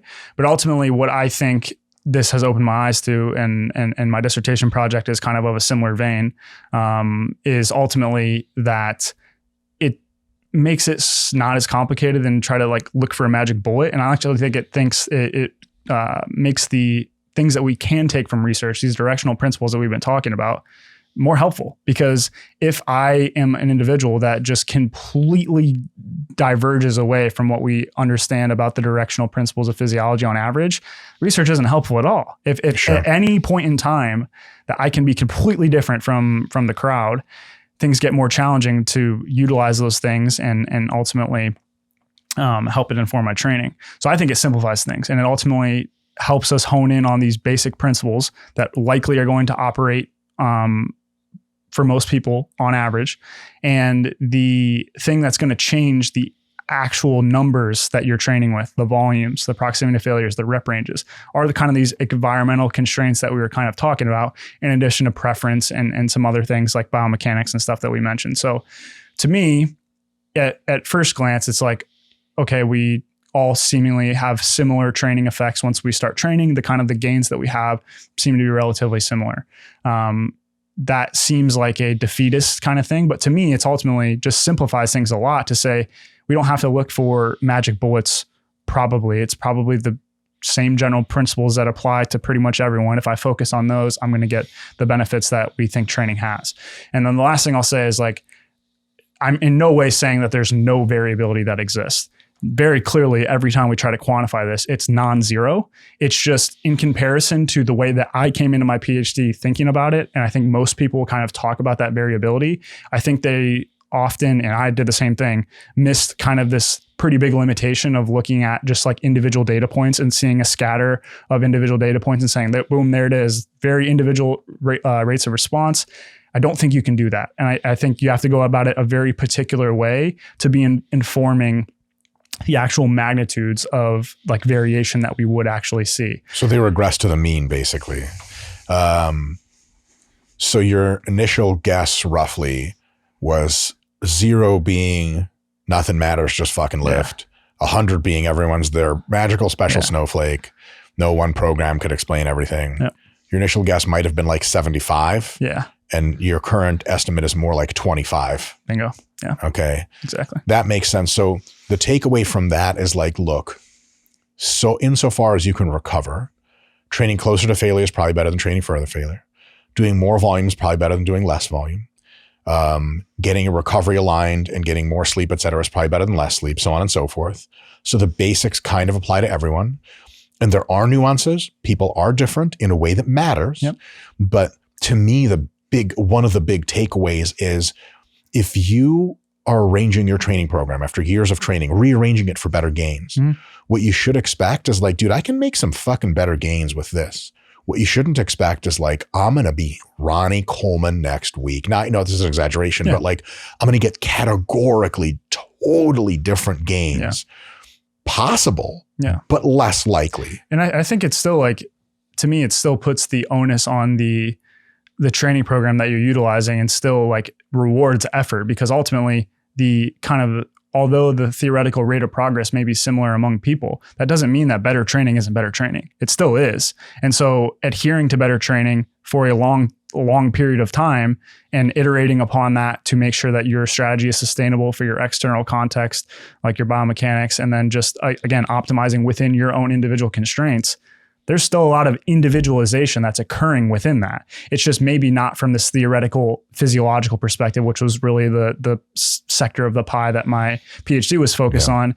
I think the practical end of things is honestly relatively similar. It just eliminates maybe the confusion of searching for like a magic bullet. Yes. And I think that simplifies things, and it rewards, just focusing on the big rocks that you're ultimately putting your effort towards and modulating those relative to the constraints that you're optimizing towards. Yes. So I think it isn't in any way defeatist in my mind. It still rewards good training. It's not like you're beholden to just, okay, I'm going to get what I get no matter if I do, one set of one session per week or whatever. It's not that at all. It's just saying that, the training effects may be relatively similar among people. There might be a little bit of variability, but that's probably been overestimated in the past. And I just got to do the things that probably generalize across people for the most part. And that's going to help me out the most in the end. And there's still these things I'm going to have to manipulate for a variety of different reasons that are going to allow me to reach that in a 10 to 20 year time span. Because if I quit training after 5 years, I'm never manifesting that growth that I'm theoretically capped in, right?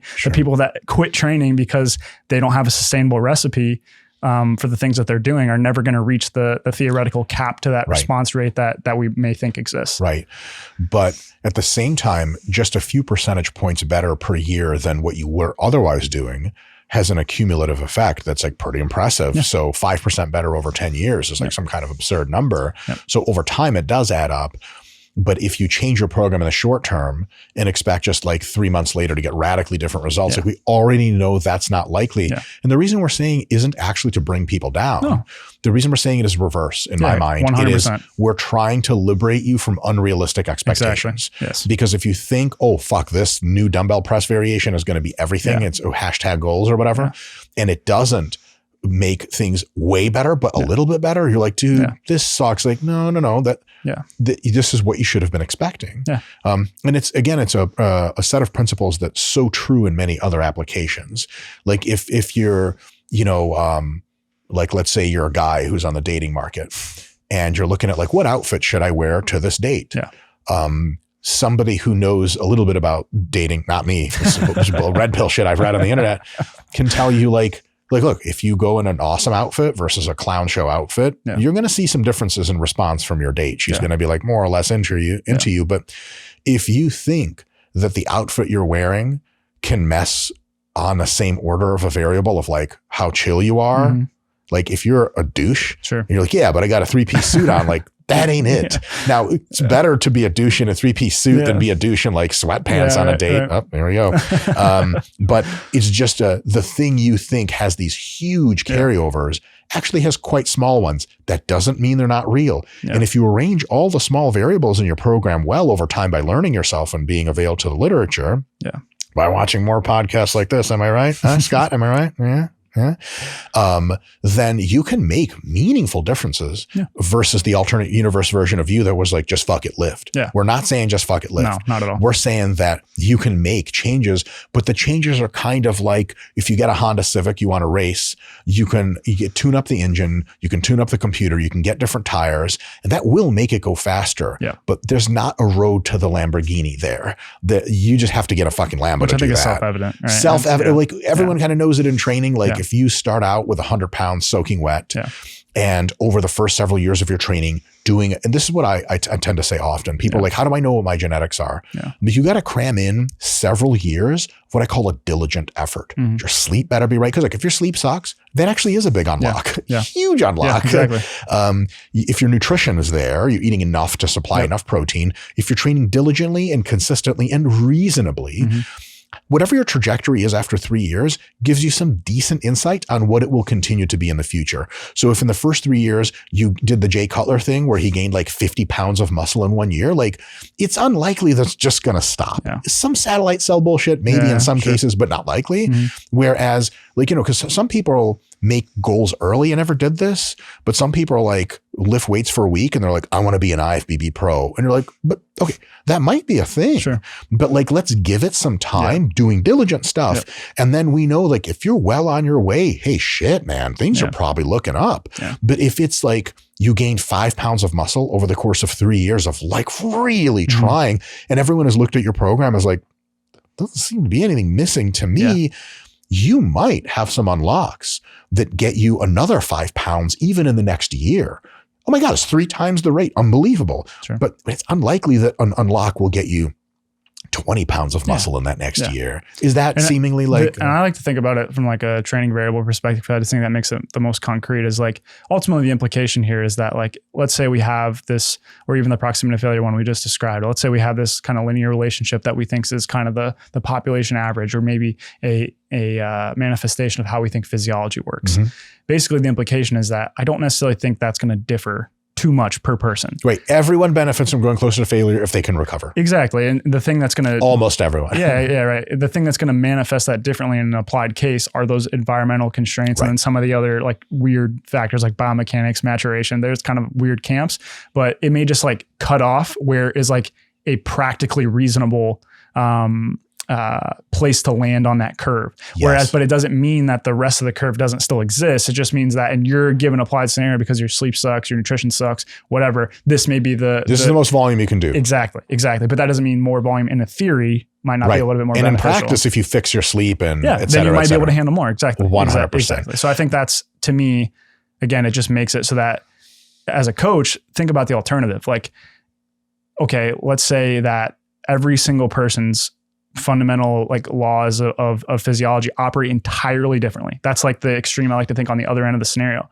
I would literally need to try a hypertrophy program that does 1 set per week, 2 sets per week, 3, 4, 5, 30, 20. You get non-linear gains where like at 3 sets per week, you get infinity gains, but at 4, you lose all of your muscle. And then at 5, you gain some of it back, but not all. And that's obviously like, it's an extreme analogy, but like, that's kind of what the implication is in the alternate scenario is that like, yes, I realize it's like solving a puzzle. Exactly. Physiology is really complex and we have all these kind of feedback loops in both a positive and negative direction that makes things maybe less intuitive. But I think at the heart of it, I would surmise that like these general principles are probably relatively similar between people. The other example I like to think about in my brain, and this is where like almost all of this research actually exists, is like medicine. Like precision medicine is like a very big topic. And if anybody's interested in this topic, I would very much encourage going down that rabbit hole of reading, because it's absolutely fascinating in terms of, that's like a really hyped up thing. But from a statistical perspective, it gets really, really complicated and doesn't seem to be super strong evidence for it.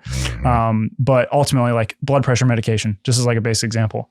If I take blood pressure medication, my blood pressure is probably going to go down. It might go down to a different degree based on my diet and some of these other like systematic factors that vary alongside me taking the medication. But is it likely that I actually will increase my blood pressure taking the medication? That seems unlikely. Even though the receptors are the same in rats and in like C. elegans worm, and you're like, I don't think we invented a new class of receptor evolved in just my family tree. Yeah. So like that's kind of where my brain goes in terms of like, just thinking about it on the extremes, and Yes. the fact that people are likely more similar rather than different tends to align with me. But Yes. the thing that they're very different is socioeconomic status, occupation, sleep, recovery, nutrition, all these other things that are just completely variable between people that may allow any given set of training variables to either be sufficient or insufficient based on the external factors. Right. But that doesn't change these principles that we all kind of accept as generally true and have evidence to support, if that makes sense. So the really quick summary is get your basics right of good hardcore training, enough volume, good technique, enough proximity to failure, fill that cup. Yeah. Make sure your lifestyle variables are just not stupid. Yeah. Like, if I haven't slept in 3 days, like, okay, I don't know what your association with lifting is, but it's currently 0. Yeah. Fix all that nutrition, sleep, et cetera. And then absolutely do play with the finer margins of, is our sets of 5 to 10 better for me? Is it sets of 10 to 15 in this exercise, so on and so forth? But understand that once you have your basics, that's like 75% of the thrust of the rocket. Yeah. And then the other stuff is just like the fins move and you just change a little bit where the rocket goes. I wouldn't expect that to be, like you said, lead to night and day differences. It might lead to, meaningful differences in some cases versus others. We could speculate whether those are like true physiological reasons or maybe implications due to some of these other environmental factors, but practically it doesn't matter. Sure. It's still kind of these individual decisions that you're making that seem to allow you to sustain more training over time, train a little bit closer to failure, do better exercises, all those kind of things still apply. And it doesn't really matter the reason you're getting there. It's just, there really are no magic bullets. I think that's really the concept that to me hits home the hardest, and that I don't need to go do some very wacky training program because I think it's going to uniquely fit my physiology. The training programs that are going to work are probably going to follow the basic principles, probably going to operate in the same direction of these directional principles we've discussed. And there's sure there might be some areas that I'd like to tweak or change. And it's good to do that. 100%. And even just from like a variability and enjoyment perspective of training for 10 to 20 years, like I said, the only way you get to just reach pull-ups, bro. Yeah, exactly. The only way you get to reach that rate of progress is if you actually sustain good training for that long. So you have to do those things for a variety of different reasons. And I think just understand there's no magic bullets, I think it reinforces that the basic principles are matter and gives people, a little bit of sense of ease. You don't have to like go look for these weird solutions to think that that's the reason you're not making progress. Just put your effort and your mindset towards the basic principles and adjusting those relative to your constraints. And I think that's the secret sauce. It's not, some weird, exactly 17 reps. Exactly. Yes. Scott, no magic bullet sounds dope, huh? Good, yeah. This is amazing. I love all of this. One final topic. Sure. Why we shouldn't trust, quote unquote, results from most individual studies.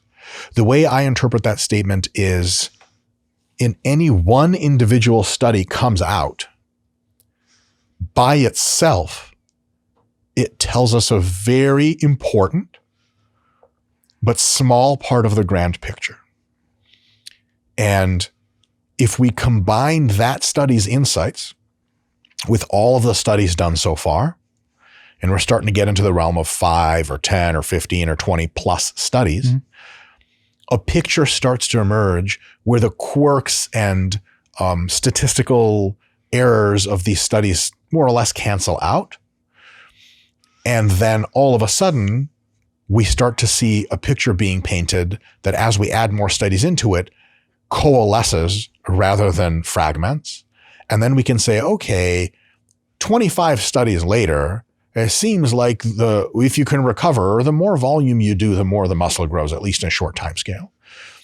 And then one more study comes out that shows that low volume crushed the hypertrophy results from high volume. And then everyone on the internet goes, like, you're like, hey, I'm ramping my volume. They're like, didn't you fucking read the new study? Low volume is better.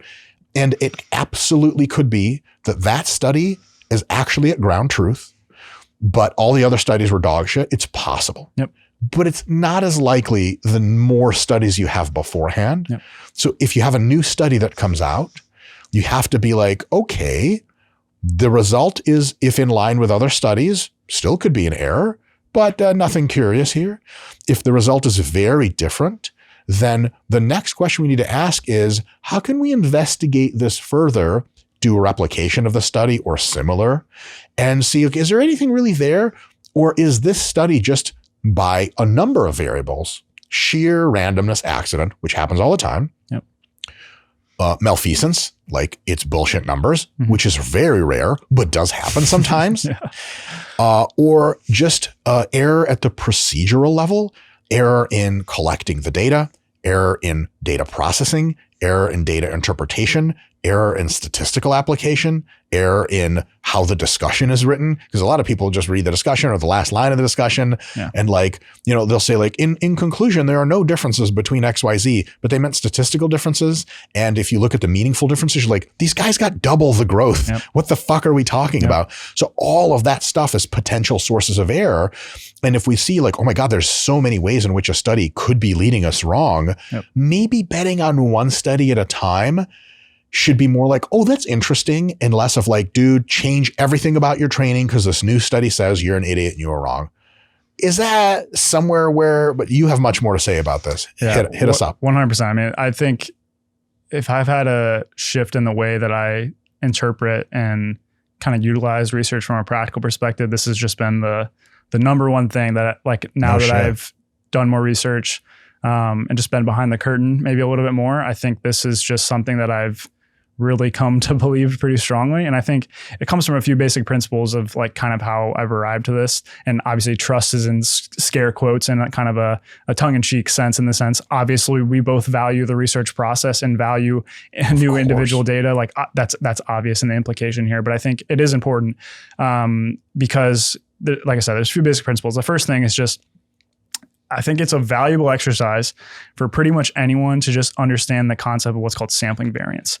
And so sampling variance is very simply just like if we have a known effect, whatever that is, and we have some aspects of variability that enter the system, like a few things we talked about, measurement error, biological variability. There's a couple other things that could play. Biological variability. Sure. A really quick example. We're measuring how strong someone is, but they just woke up one day and they're just not feeling it. And you test them and you're like, that guy's not that strong, but he's the strongest one of the group. He's just having an off day. And like, if you just see him once, you're like, that guy's not the strongest and he's the biggest. So to me, how does the muscle size relate to the strength? Maybe we just misconceived it. Like, you don't understand. That guy's the fucking man. He talked to his girlfriend last night and she came out and told him that she fucking hates his guts. And he's just like, you're like, pull on the bar. And he's like, oh, Stacy. Like, this guy's weak. So sampling error means like, you're not always measuring the exact thing you want. Exactly. And so you multiply that on a really big scale, right? We have these aspects of variation. Those are some ways we can quantify, some ways we don't even know exist, right? So, but like, why is he weaker today? I don't know. Exactly. We understand there's this pot of variation that isn't really what we care about, but it is in the system, right? And so if you add that variation into something where we simulate the data, we have the computer, we simulate the data, and we know what the effect is, and we add that variation, I think people would be absolutely astounded, particularly in small sample research, which is often what we're dealing with in exercise science, how much that like the observed effect can vary. And I think that is just the fundamental principle of this, is that, okay, even when we know, because we are simulating it on the computer and we are putting in some of these aspects of variability, just kind of averages from different studies that we have, known measurement error, known biological variability, let's put all that in a pot and simulate some data from a computer. I think people would be absolutely astounded on the variance and outcomes that we could see, even when we have a known effect. And that's basically just, if every single one of these aspects of variability, let's say they're all in the negative direction, it would swing that known effect very far negative. On the opposite end, it's being very far positive. And all of those are compatible with the same exact known effect. And so I think that is the basic understanding of like, I don't think people grasp how much of an impact that really can have. So basically when people take an individual study and they see maybe a slightly different outcome, or maybe one of the muscle sites out of the 27 that are measured slightly leans in this direction, where all the other ones are measured. My favorite kind of interpretation. Those kind of things. Like, I think if you have a really robust understanding of just how much sampling and variance can impact things, you start to just zoom out a little bit and don't view every single one of those at face value. So that's the first thing. I think appreciating that and just realizing that, man, with small sample research and the fact that sampling variance is a thing, any one individual study is really, really hard to have strong conclusions for. Go ahead. It's like when people, let's get some analogies going quick. you introduce a professional comedian that's just the best, like Joe Rogan or Chris Rock, some people that are they're straight up objectively funny and it's not up for debate. Yeah. And you introduce them to 1,000 people and 1,000 people talk to them for 5 minutes. And we interview those people, each one afterwards. Like, was that guy funnier than average or not? Like with 1,000 people, it's very likely that on average people are like, dude, that guy was fucking hilarious. Who is that person? Like they just don't know who he is. But if you do 3 people, 2 of those people got kind of late to the interview and one of them got into a car accident on the way over. And one person is just one of those people that has no fucking soul, doesn't appreciate humor. And so those 3 people are going to report to you that like, this person was boring and dull. Yeah. And then you're like, okay, what do you assess the probability that they're a professional comedian that's the best in class? You're like, they're like 0, -10. Can I give a negative probability? And you're like, okay, you're totally wrong. But these are real people. And that's their real opinion. And so another way to phrase it is this, you know, if you're growing up and you're coming into your own as a child and as a teen, and you're trying to figure out like, am I cool? Do people like me? But like people in your middle school class, a few people are like, dude, you're the man. But a lot of people are like, maybe you're just in one fucking small town in the Midwest. And then when you go to college, you got 50 trillion friends. And this has never happened to me. It just got worse for me. And it turns out as you broaden your sample, oh, fuck, it turns out you are pretty goddamn cool. Now, the alternative is hilarious when you're the man in kindergarten. When you go to college, everyone thinks you suck. You're like, oh, I've been sucking this whole time. I just hit just pay dirt by accident. Because the sample sizes are small and because error doesn't cancel out with small sample sizes, then we're more likely to find that like, oh shit, these are weird effects. However, when we say small sample sizes, a robustly large sample size in which no measurement error is detectable en masse is probably in most natural phenomena in the thousands or tens of thousands of samples. Then you can be like, there's no exceptions. Not really. Although once every 10,000 times you get a completely aberrant result. But if you're talking about studies where there are 6 total studies in the field, one of them could be really fucking wacky. And to your point, if you just simulate with priors, you'd be shocked to be like, oh, randomness is a thing where it's not just kind of noise. It's like, and you're like, oh, fuck, like we can get really crazy results and we should absolutely expect it because of, you know, up to 30, 40, 50 samplings. Once every pretty regularly, you'll get something totally crazy that was just statistical noise. And you think that's a real phenomenon that's happening. And it just never was. 100%. And I think, you just start to expand that in terms of the implications that has, right? So that's the first thing. And another thing to mention in terms of exercise science, I would say in comparison to fields that are much more consequential and well-funded, our measurement. How dare you? Scott, did you hear that? What is more consequential than being jacked?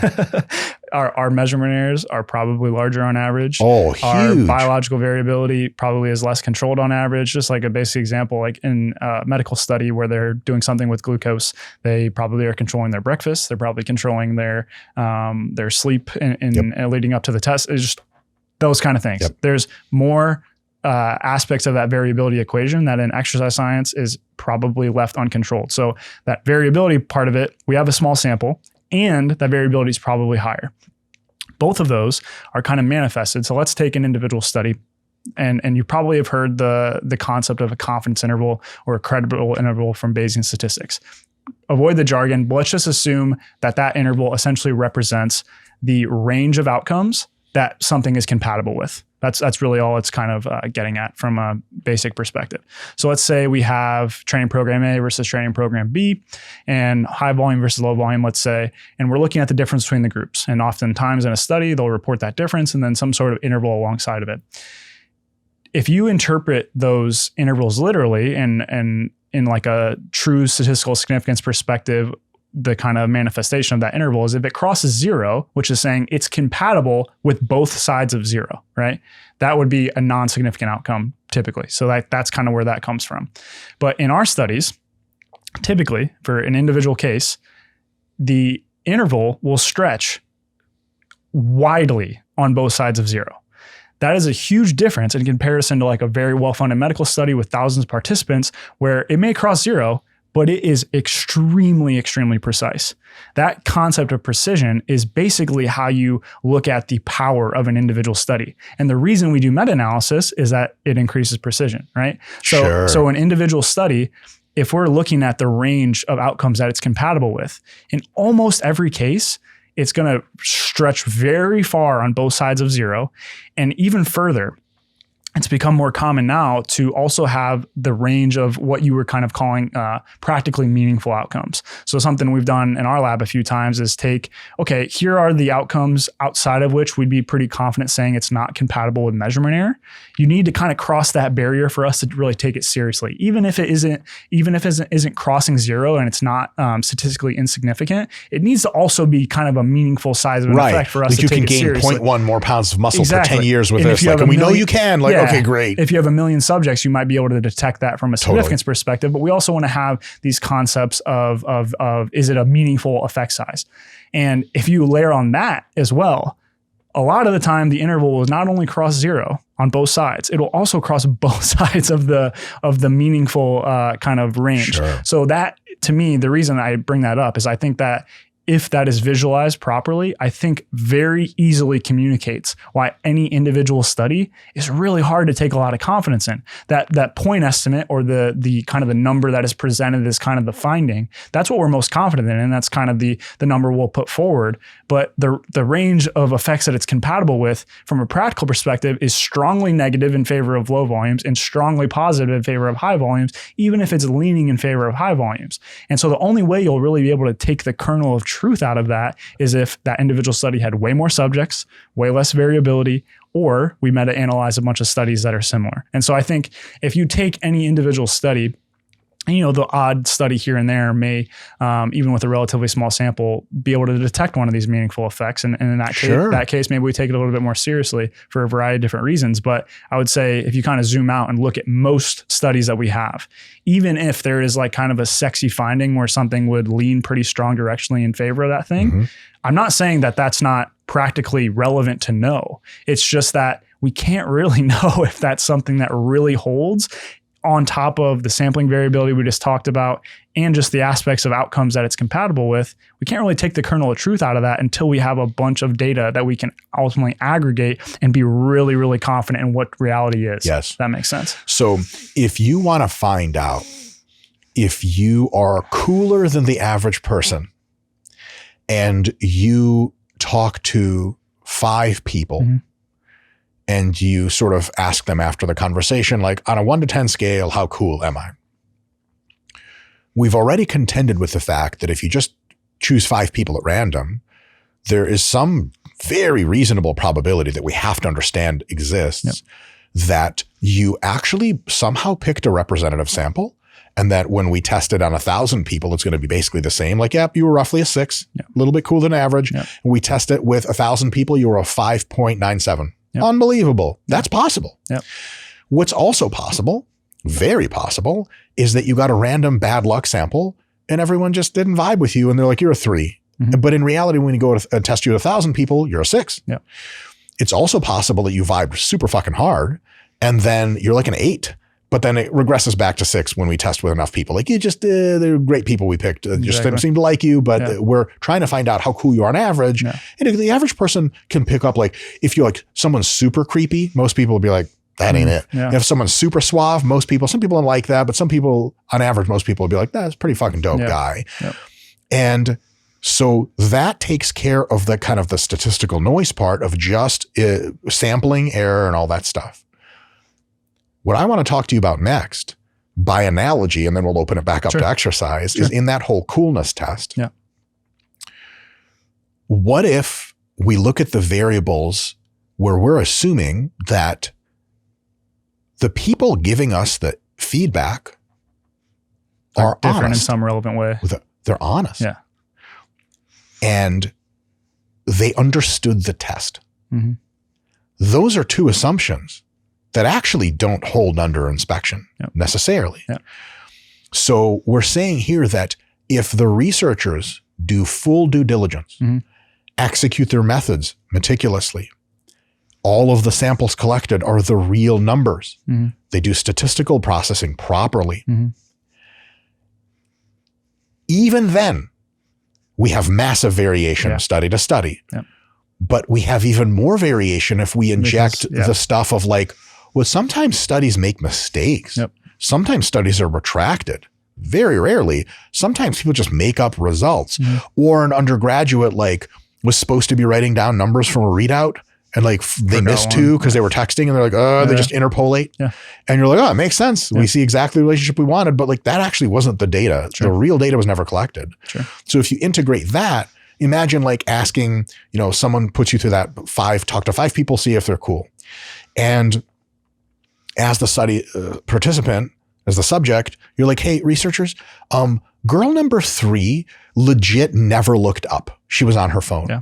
Are we like, is that really a test? And they'd be like, no, like we actually, it's in the manuscript to say that you have to look into their eyes and talk to them for 2 minutes. You just never did that. Yeah. And another girl, she, I gotta be honest with you guys, I know her from class. Yeah, she doesn't like it's me. Not random. And she either hates me or she loves me. Either way, it's bullshit because we're trying to see like people who've never met you. Are you cool? Yeah.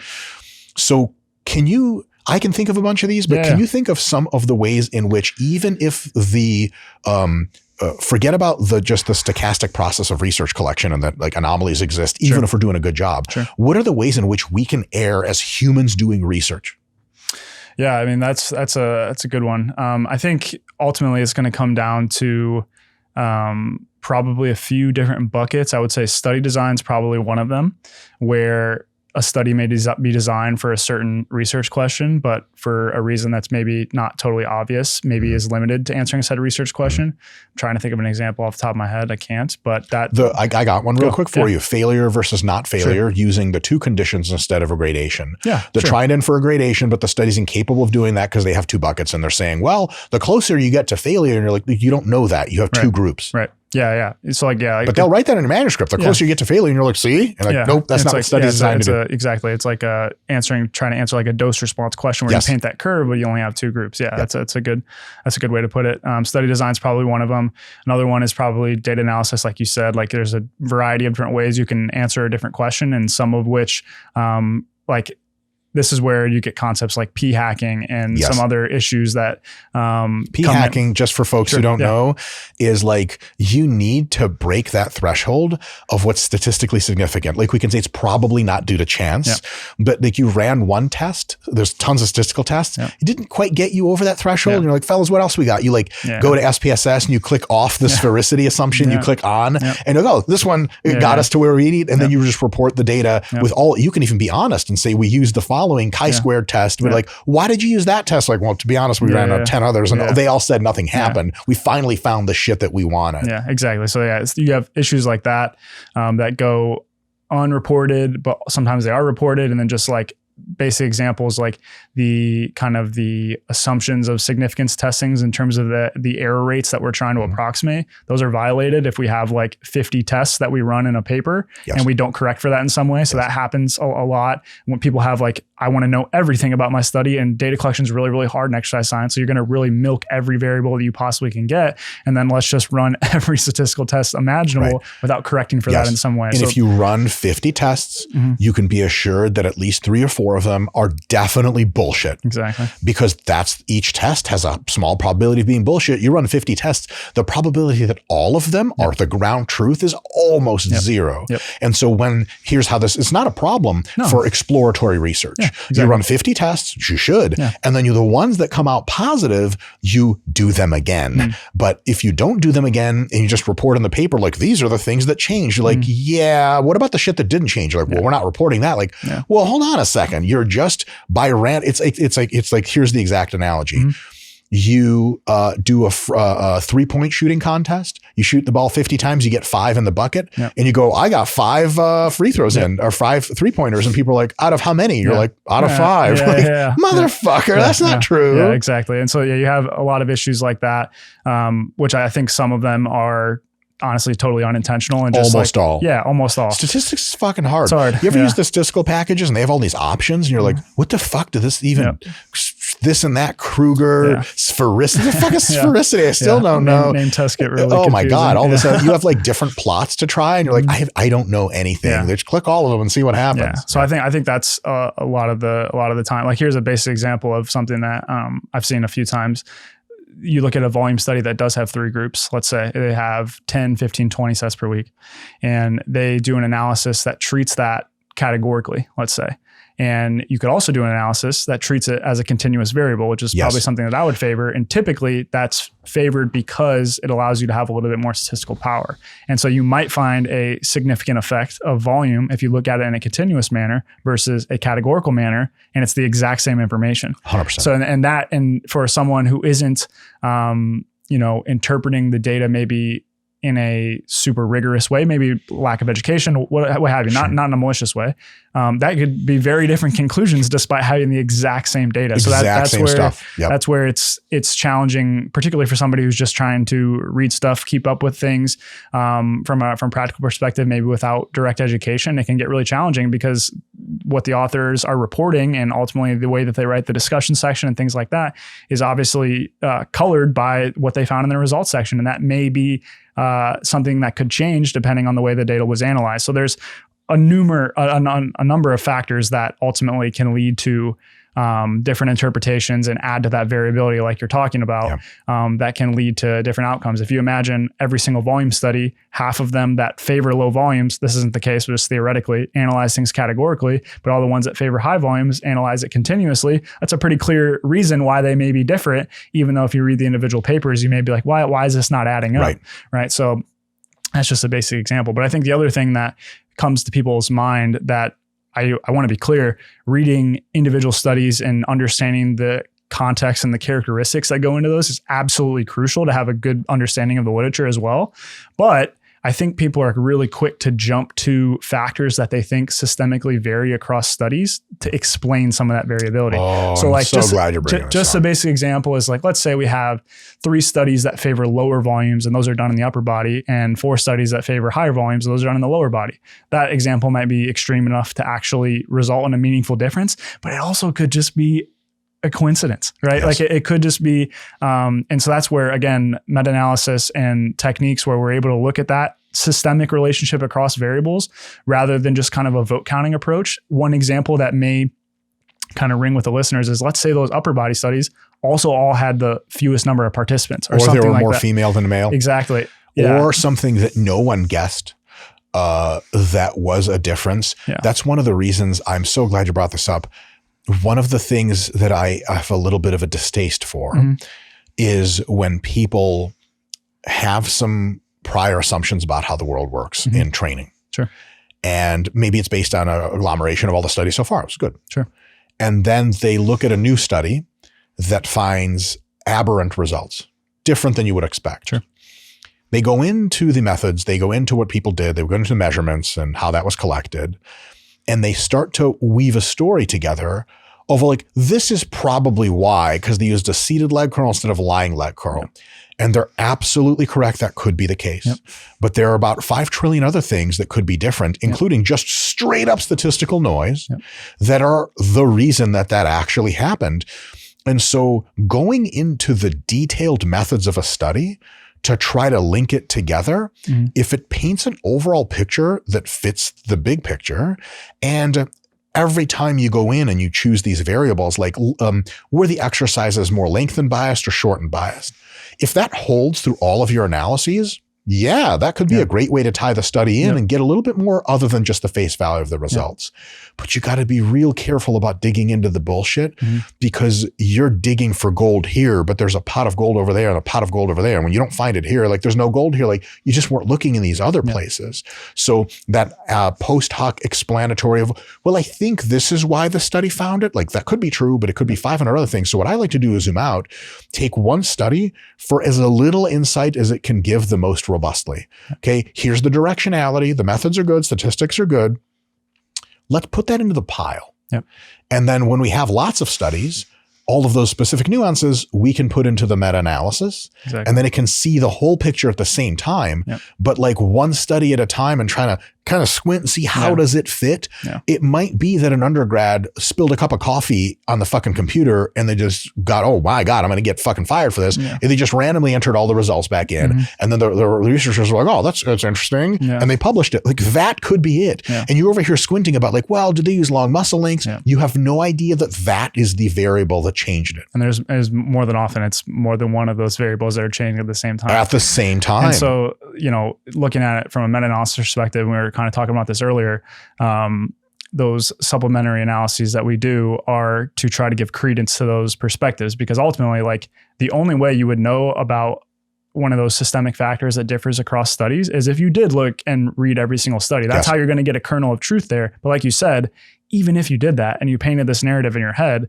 amongst all these other things, the weighting of the studies based on their variance or their sample size, like all these other things, you got to do that systematically to see, okay, is this factor that I think is actually explaining things, is that doing so to an extent where it's not just kind of statistical noise, like you said? And every single order of magnitude higher that you go, it gets infinitely harder to detect that because we're already typically underpowered. Oh yeah. And so we take an interaction is typically what we're looking for. If we go to a two-way interaction, it gets harder, like multiple fold harder in terms of the sample size that we need. Then you go another interaction and then another one, it just keeps going up. So if you're looking for, okay, does the volume dose response relationship depend on if it's upper or lower body, and within those categories, is it predominantly shortened or lengthened by a section? Like if you're doing that, first and foremost, there's no study that is going to directly examine that question, because in order to do that, you would need like 10 groups.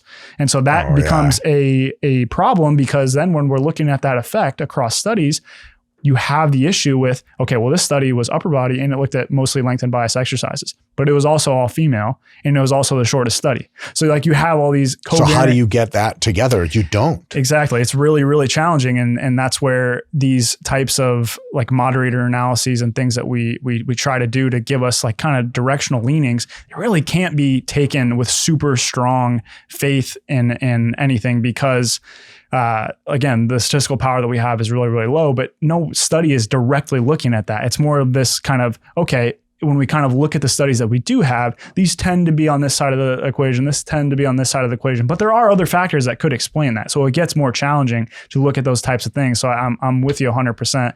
Those characteristics of studies are very, very tempting to explain abnormalities and things like that. But first and foremost, it's really hard to know what an abnormality is ahead of time. And how would you? And two, they often, vary with other things that, your story may not include, but are also relevant information. Like if you just come into a paper looking for, okay, well, I want to know if it's upper or lower body, because that's kind of what I'm theorizing right now, but you don't look at the sex of the participants, then you just kind of miss that stone, and that could be playing a role. You think you got the stone. Right. You're like, oh, this makes sense because of upper lower. Yep. And it's like, okay, but you didn't, it could be other things you didn't know. Yeah. One thing I tend to see happens quite often is when the research agrees with someone's biases, which is cool, whatever, good vibes. They'll be like, great study. And then like approve it and send it to their people. Yeah. And when the research does not agree with just their biases, they're going to start picking it apart. Well, hold on a second. If you picked apart the research that agreed with you, because sometimes one of the things I hate the most is when either people or research agrees with something you like, but those people are dog shit, or the research is dog shit design. Like, see, another study that confirms training close to failure is better. You're like, you read the study and you're like, this study sucks. But the people who like training close to failure, they'll be like, fucking ship it. This is it. Told you. But then a study comes out that's insanely elegant that shows something else. Those people are going to like lens in on every single little variable. Like, I don't know, man. Did the subjects all train at the exact time in the morning? You're like, did you ask that about the other studies? Exactly. Which is why meta-analysis is sweet, because you ask the same identical questions about every single study, and then either something washes out or it doesn't. Exactly. And obviously meta-analysis is challenging, and there are a lot of things that can be limited about it. To paint the opposite side of the coin, let's say we didn't look at any of those systemic factors. And let's say we were looking at the volume relationship, and the only thing we extracted in our data sheet was the volume and got those numbers, but we didn't care if it was upper or lower body, what the exercise were. You would miss that if it was there. And so that's where it's a challenging thing to do, because you want to effectively simplify things as much as you can to get the most power in your conclusions that you're drawing. But at the same time, if you don't take the care to flip over every rock to make sure there are none of these systemically varying factors that are really, really powerful in explaining the variation across studies, you want to know if you saw it. So that's where it's kind of, you're damned if you do, damned if you don't kind of things. It's probably from the analyses that we've done, it's most of the time not these systemically varying factors that paint the overall picture too strongly, but that may be because we don't have a lot of studies, small sample research. Again, it's hard to say why, but yeah, I think looking at any individual study to kind of come back to the main point and thinking about these kind of characteristics of the study to explain abnormalities in the finding, I think for most cases probably a fool's errand just because of the sampling variance. Super quick analogy to that point. Yeah. Something that comes to mind is you are interviewing people that witnessed a killer leaving the scene of a crime. Mm-hmm. You just have a few people. Yep. And 3 of the people say the guy was bald and had no hat. One person swears to God the guy had long hair and had a hat on. Yep. And, before the detectives, good detectives would ever be like, all right, so we're looking for a guy that had a wig on. And as he was leaving, he's bald. He put on the wig and he put on a hat because that's what the third person saw him. Before they ever do that, they would understand, because all the literature on eyewitness accounts is basically like, they're cool, but very error prone. Sure. They would be like, let's forget about what's on his head. Yep. We don't know if he's bald or if he has a hat because everyone has a different idea. Sure. Was it a male? Was he taller or shorter? Occam's razor. And when you get a list of metrics that everyone definitively agrees on, even some of those could be wrong, but you're like, at least let's put out the APB for this. Yep. And they're like, well, what about the baldness? We're like, too many people are saying different things. We can't be sure. And so when you start to get into studies and try to pick them apart a little bit, you're doing like, hey, here's a picture of a person. Okay, now what did you see? You're like, I think he was bald, maybe. Like, And that's exacerbated with all the limitations in exercise science. That's it. So how do you get to a better understanding is you have more eyewitnesses look at the person for longer and maybe even a video camera. And then you're like, oh, this is what's happening. So there's no way to make up for more higher quality studies looking at the same topic from different angles. Because if we think any one study is doing a real good job at what we're doing, we're essentially zooming into a picture one pixel at a time and be like, it's a black picture. Like, no, idiot, that's a black pixel because the rest of the picture is all different colors. 100%. I love it. So read studies. That's cool. 100%. But when meta-reviews, meta-analyses come out, comprehensive reviews, textbooks, lean into that stuff more as your bedrock. And then as new studies come out, if they're different, if they're similar, just put that in the pile. And every now and again, reanalyze the pile instead of being like, oh, fuck, the one study came out and this changes everything. Yeah. And I think this is where I think science is headed. There's in other fields, there's things where meta-analyses are like kept up to date constantly. Oh, it's so cool. And I think that by the fact that you add a study in and it really doesn't change the practical conclusions, that is, again, that's the essence of what we're talking about here, in the sense that when you take this collective grand look at the information and you take a new study that seemingly on its surface changes the game, whatever, and you throw it into an appropriately done meta-analysis, it doesn't change things all that much. That's kind of the way, your thinking should operate for the most part, in my opinion. Obviously, that doesn't go without saying that some meta-analyses are done inappropriately. It is very challenging, and it's one of those things that's to your point though, Zac, because even meta-analyses are just studies one at a time. And while they're very rigorous, they're not perfect. Some people are like, but the meta says this. You're like, but in real life, none of this happens. So maybe the meta's wrong. Like, no way. Like that could be a thing. Yeah. And that's where you get, that's where you kind of come back to the holistic picture of like understanding the context of the studies absolutely is important. Going back to what we just talked about, like understanding that most studies are 8 to 12 weeks. If we didn't have that information, that would change the practical conclusions quite a bit. But because we know that, and we know the context in which the analyses are taking place, and we understand these kind of demographic factors of the studies included. And we have looked at the systemically varying factors to see if any of those play a major role. Now we can kind of have this holistic picture to take this primary analysis and put that towards practice. So I think it is kind of this holistic picture where all of it does play a role, but from a practical perspective, taking any one individual study and running with that from a practical perspective, unless it's breaking new ground, it's the only data that we have. Obviously, there'd be tentative conclusions to run with it because it's not going to be very generalizable. But if that's the only thing we have, it's probably quite literally better than no guess at all. Sure. But that's really, at least in the context of exercise science with low sample studies and typically the way that it's done, I'd say that's probably the best way to go about it. Yeah.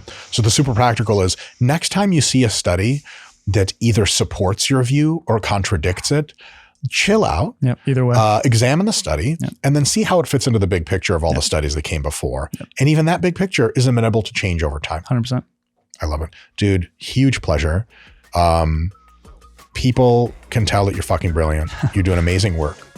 If I want some combination of to learn more from you, to be coached by your group, sure, or at least for some feet pics, where do people go?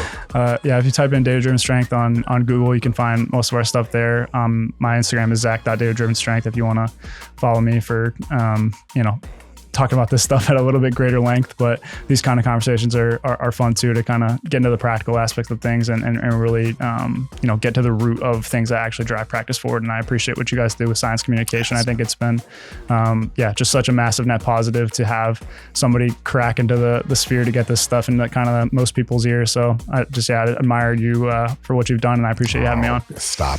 Scott, the video guy, is the one making me do all this stuff. I couldn't care less. As a matter of fact, all of this, and even right now, is totally scripted. Awesome. Yeah. All right, folks, thanks for tuning in. We'll see you next time.